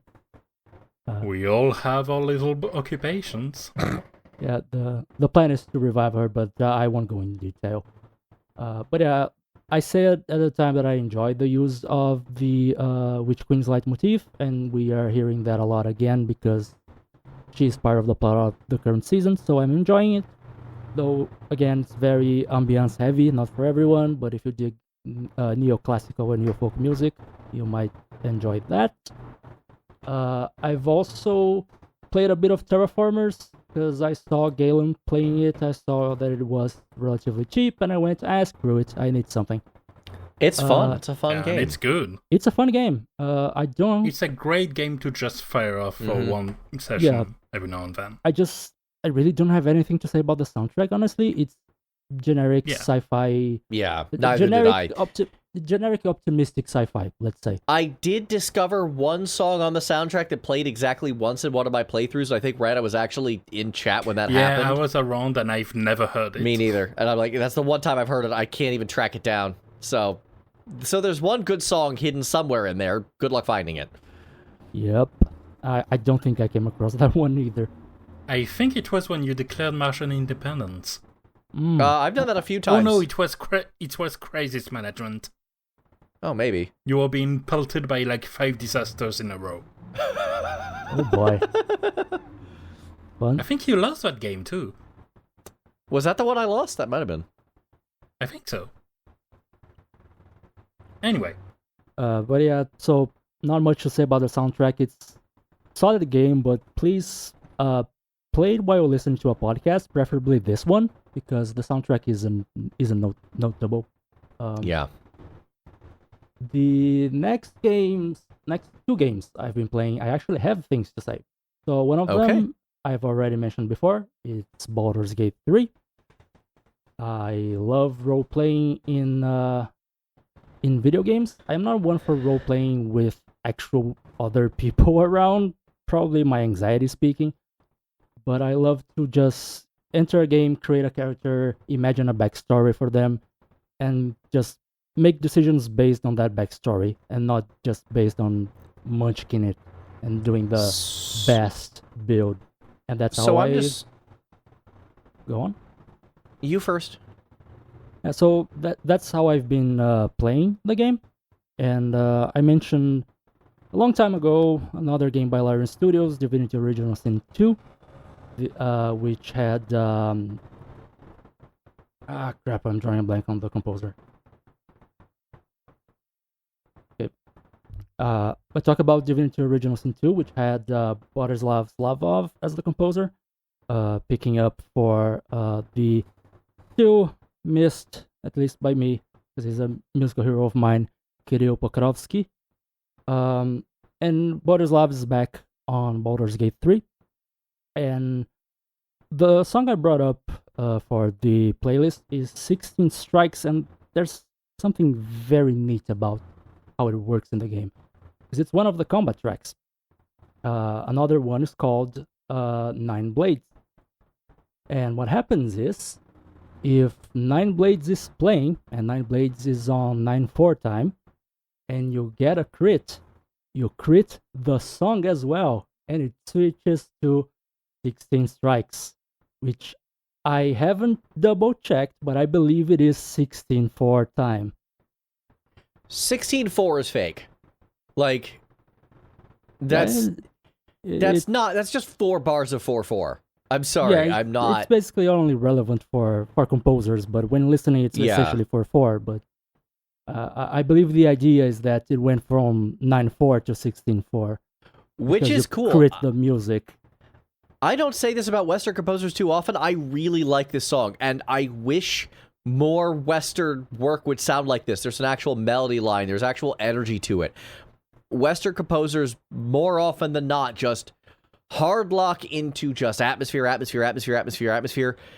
Have more John Williams in your life, please, for the love of God. Yeah, I think absolutely. I mentioned in the past that I thought Slavov was not quite as original, let's say, as Kirill Pokrovsky, who's working the Divinity franchise. I love because it created a very unique folkish sound. But we're talking about a Dungeons and Dragons game, and I think Boleslav does a better job than Kirill would have done, because Kirill Pokrovsky probably would have gone very experimental, and Dungeons and Dragons Dungeons and Dragons is the thing you think of when you think high fantasy. So going experimental as if it's a new world would be weird, I think. Yeah, and my feeling from it is that it kind of sent me back to just the idea of... I mean, it feels like one of many songs of a playlist GM would put behind his GM screen on his laptop as you play out a short 2.5 hour fight. A short, yeah. It just sends me back to those moments of actual D&D or other systems played, and it's probably a good sign. Yeah, there's another song that I was debating bringing up, which is called Down by the River. I might add it to the playlist later on when we publish, because that song is basically the song that is stuck in the heads of everyone playing Baldur's Gate 3, if you play like me, because it plays in the character creation menu, and it has lyrics and vocals, and it's very catchy. And yes, it's playing in my mind right now, just from talking about it. Catchy music from Western game developers, Western composers, is a beautiful rarity that I think needs to be celebrated. Yeah, I think my first impression of the soundtrack was a bit meh, mostly because I come from following Larian Studios since the early days of the Divinity franchise, so I know that I prefer, generally speaking, Pokrovsky's work, but in retrospect, I think even if he were still around, as much as he's a musical hero of mine, Boleslav Slavov is the right pick for Baldur's Gate 3. And from everything I've heard, it sounds that way. Yeah, he did some great work, and as I mentioned, there is one villain who is not the main villain, but he's a villain, whose fight theme is a musical theater piece, because he thinks that highly of himself. Yep, you brought him up earlier, at length. So I might actually bring that song in the future if I can stop creating new characters for enough time to actually get to his fight. If it happens, it happens. If it happens, it happens. And the final game I've been playing, I actually knew in advance, of course, since we have a shared chat, that Ren and Galen would be doing a rhythm games episode, and I was the one subtly hinting at the presence of Metal Hellsinger, because it is such a unique idea, and I love how you subtly hinted at it when I outright picked it. So, what was funny about that is that I was down to between this song that you brought up and another one, and I ended up picking the other one. So, thank you for letting me talk about this one too. Funny how it goes. This is Stygia, featuring Alyssa Whiteglass from currently of Arch my Enemy. nemesis. Yeah, I've been part of those diatribes. I think it's one of the earlier levels. I think it's the third or so. The idea is that your character is voiceless and is gaining her voice by defeating demon princes of hell or something. And so the songs with female singers are sort of meant to be your voice coming through slightly. And this is the first time that happens. And it's a rare case where I enjoy Alyssa Whiteglov's performance. Same. Yeah, I think she's... I'm of the opinion she did her best work on guest tracks for Camelot. Like, you are not going to tell me that Liar Liar isn't a masterpiece. I don't care if you don't like Tommy Karavik. That song is amazing. You know, it's funny you say that because I think she did her best work on a gothic rock / gothic metal track by the singer Aurelio Voltaire, who usually does folkish music that is generally described as dark cabaret. That's the name of the genre, apparently. But he did a gothic rock album, and Alyssa Whiteglove appears in one of the songs, doing only clean vocals. And that's probably my favorite appearance of hers in a track. So also a featured one, not one from one of her bands. I've seen her in concert by complete accident a number of times. I saw her when she was still singing for The Agonist. They were opening for somebody. Blackguard was also there.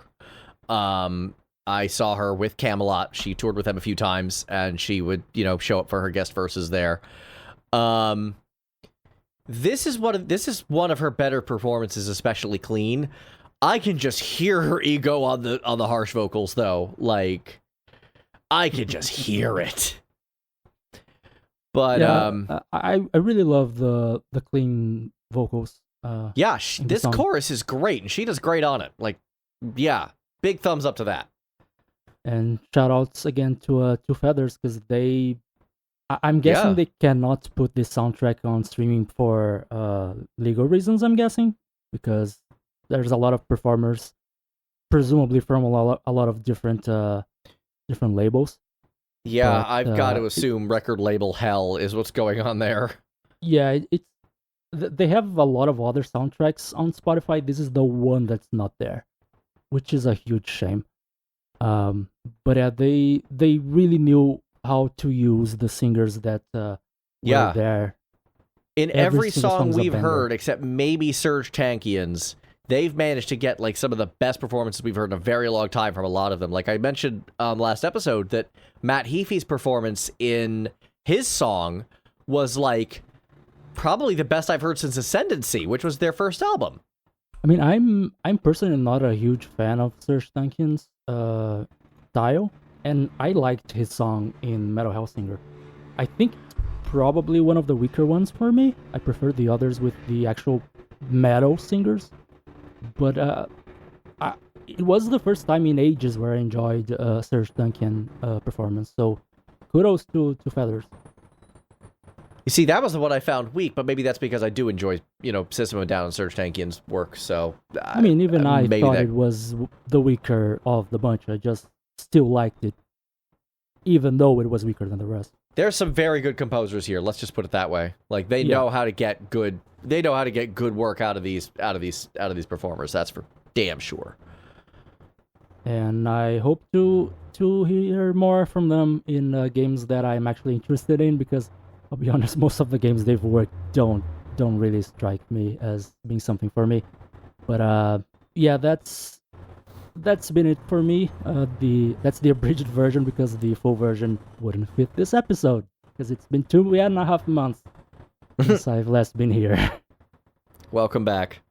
But well, thank you. It's good to be back. But we've just talked about a game set in hell, and we've talked about villains, and I know Rana has a game from Gacha Hell to talk about.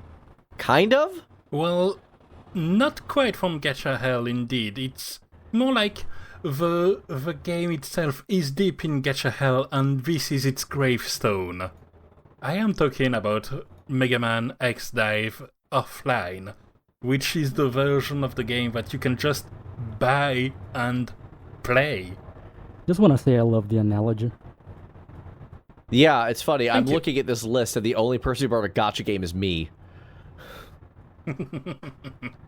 I've played some of them, but I have nothing in particular to say about Ever Crisis. It's just FF7 songs, thank you. Okay, well, And this game is mostly Mega Man songs, but that means it includes songs of games I haven't played, and I haven't played Mega Man X8, so I'm discovering the remix of the Jacob Orbital Elevator theme before the original song, and I'm really liking it a lot, which is good because you spend a lot of time there climbing the 200 floors of this super level. Oh, mix it up a bit. 200? Yikes. They do mix it up a bit. Okay. Where there are every 5 levels, like sometimes there's a boss and then there's the appropriate boss music, and you don't need to do the 200 in a row. Yeah, okay. I actually played the game a little bit when it was actually a gacha, under the idea of not spending a penny on it, but I did play. And Reasonable. this was basically the single end game activity for single players.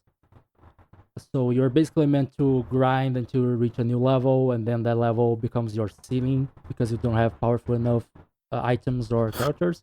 And so you grind some more or buy some more, and then you see what level you can reach next. That's how it was meant to be played originally, hence why 200 floors of mostly the same theme. Yeah, and there it's been replaced by a more in-game progression that does get a bit grindy, but you do have the same separation. In particular, the fact that each level favors a different type of weapon to incite you to at least have one of each of the 5 types leveled up. They do have an element where they essentially kept the seasonal event and punctual event, and you just pick the one you want to be active currently. That's nice. And you can just go through them, which is nice indeed. They did remove some of them, however. You don't have, for instance, the Devil May Cry and Monster Hunter collaborations. But given that they're both internal Capcom, that's a little surprising and a bit disappointing. It is weird. They did also Street Fighter. Street Fighter. I was going to get to that because you do have Street Fighter content. Not all of them. You don't have literally Ryu, but you have Dr. Light dressed in Ryu's gear, and you have, of course, Magma Dragon and one of Mega Man's armor able to use the Hadokens, Shoryukens with the voice effect and all that. It's overall pretty fun in a way that's interesting, even though the core of the gameplay with the auto-aim it has and its very stat-driven nature isn't necessarily enjoyable by itself. It's still an interesting game that I'm happy it exists, weirdly enough. On Discord, you called it trash, but interesting trash. Yes, unlike Ever Crisis, which is just trash. Yeah, I'm actually actively interested in playing Mega Man X Dive at some point. Like, I want to try it. Yeah, and you can do that without necessarily prodding at possible problems with gacha management. So it just works. It's just a video game now, which is kind of the best way to handle this. Just a shame they didn't. I like that option. Just a shame they didn't adapt the. I think it was Guild Boss. I can't remember if they called it Guild or something else. But it was sort of a Guild Boss system, which I think they could have adapted it to single player. Just like if you die with a certain character, you can't use that one anymore, or do something like that, I guess. Yeah, no, however, they have in the Jacob Elevator progression where if you remove health bars from an attempt but then run out of time, you can resume and the enemy will have lost health bars. I can't remember if that's... So I guess they kinda hybridize the system a little? I have a feeling that's how the Jacob Elevator worked in the original as well. Possible. But I mentioned that because it's a shame that they have one of the two endgame activities.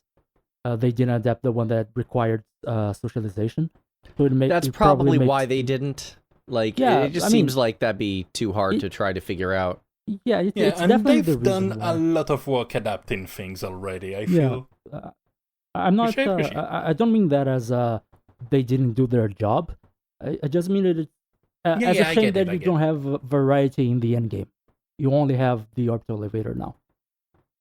Yeah, but this game has an end. Yeah. Yep. And it's which is weird to say for something that was designed as a gacha, but it does. And I appreciate that. And as we said, I don't need this to be my life. As we said on Discord, and I think a previous episode as well, there's also a point for game preservation. So kudos. Yeah. Mm-hmm. Exactly. From an archival... Plenty of original designs and remixes that are now preserved. And for the other game I've started playing, I've mentioned and made a pick for Chrono Trigger, and this game very much takes a book from it in many regards, and it's very pretty, and it's very fun, and it's Sea of Stars, and it's very enjoyable in a way where even Chained Echoes kind of work but didn't fully gel. This one really does. It's a bit linear, it's not perfect, but it's extremely fun, extremely charming, very pretty, and a lot of scenes are basically just pixel artists flexing at you. I don't. And then there's this boss theme, which I absolutely love. Yeah, I got it on the Game Pass, but I haven't tried it out yet. But I just look at the screenshots, as it basically send me vibes of Breath of Fire 2 meets Chrono Trigger, and those are two of the few exceptions when it comes to JRPGs that I actually enjoy.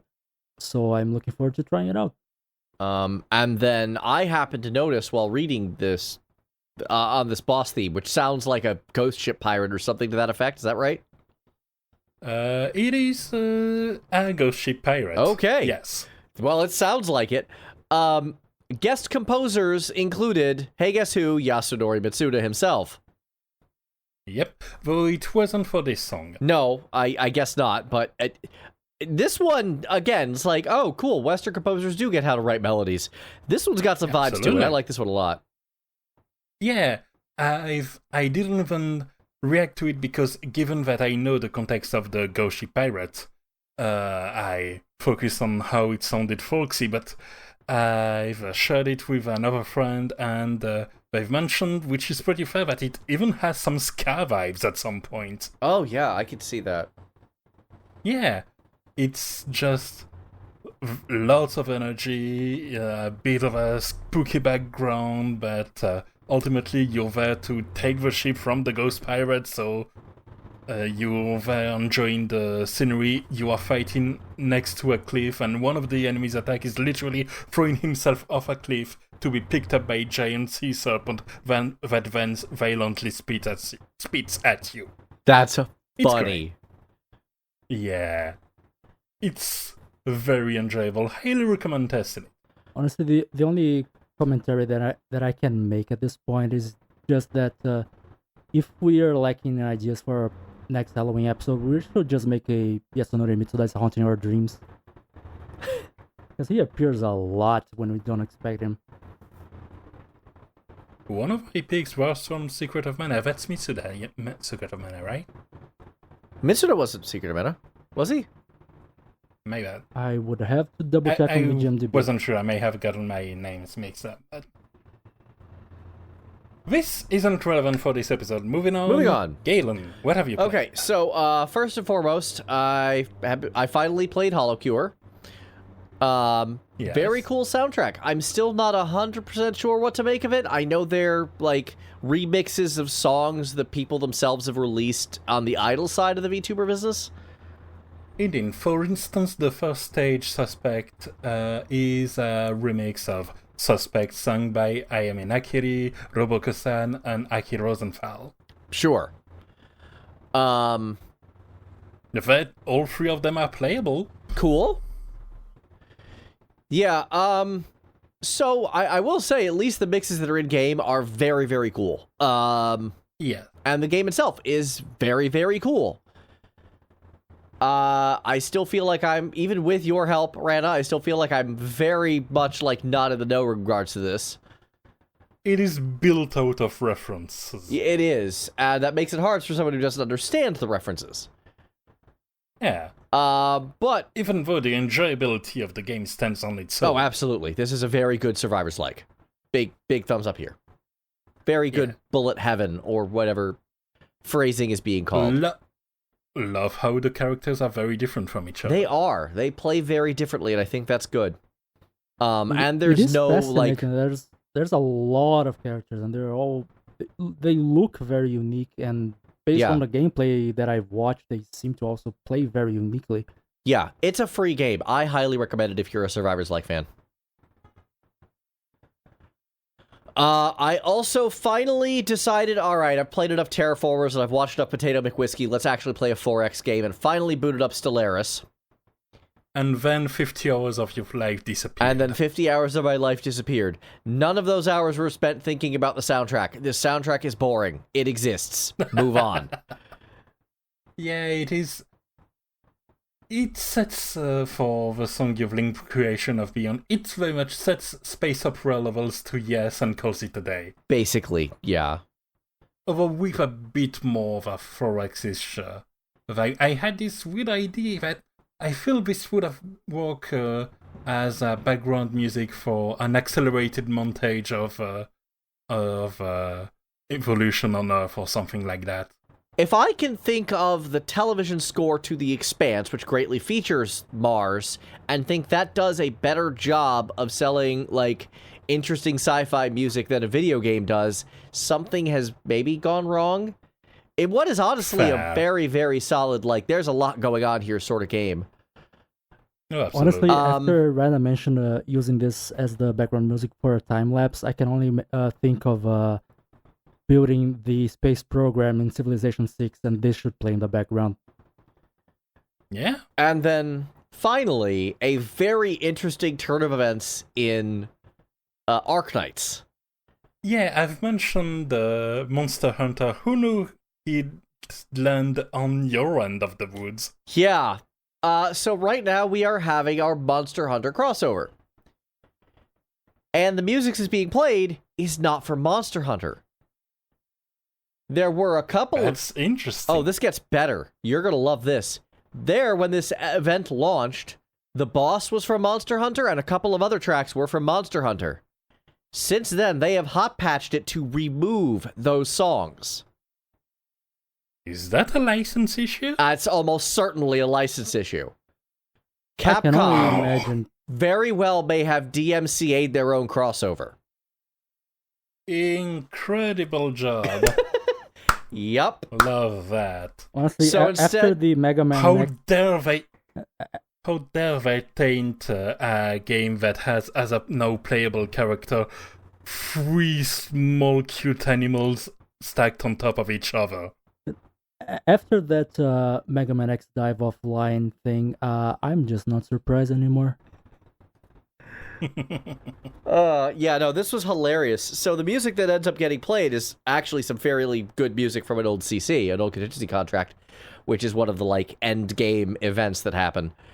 Yeah, and I get why they picked this one given the overall tone. Yeah, it's a good song, and it fits well. I can't say I love it because there's a lot going on, even for me. Yeah, I mean, that's pretty emblematic of CC music. It's supposed to be, like, everything is happening at once, so that's usually the mood it tries to sell. Yeah, that's definitely the mood it instills. Yeah, I can't say I dislike the song, but I can definitely say that out of all the Arknight songs you've shared with us, this is the one that didn't grab me as much. It's not one I would have picked if not for this incredibly wild circumstance where this song became the stage music. It's not one they have picked originally. Yeah, there was instance. apparently this has been an ongoing thing. In the Chinese version, there was originally actual Monster Hunter music throughout this event. And then that started getting hit from content creators getting DMCA'd. So that started to get removed then, and then we got a few leftover tracks, and then those finally got completely expunged, I think, yesterday. I rescind my former remark. This is the true villain of this episode. It kind of is. This is really funny, Content and I claims. had to bring it up, because Yes. I don't understand how this happened. They're systematically removing Monster Hunter music from the Monster Hunter crossover because it's being popped for copyright on YouTube and on Bilibili and on, what's the Japanese one? Nico Nico Doga? Nico Nico, Yeah. yes.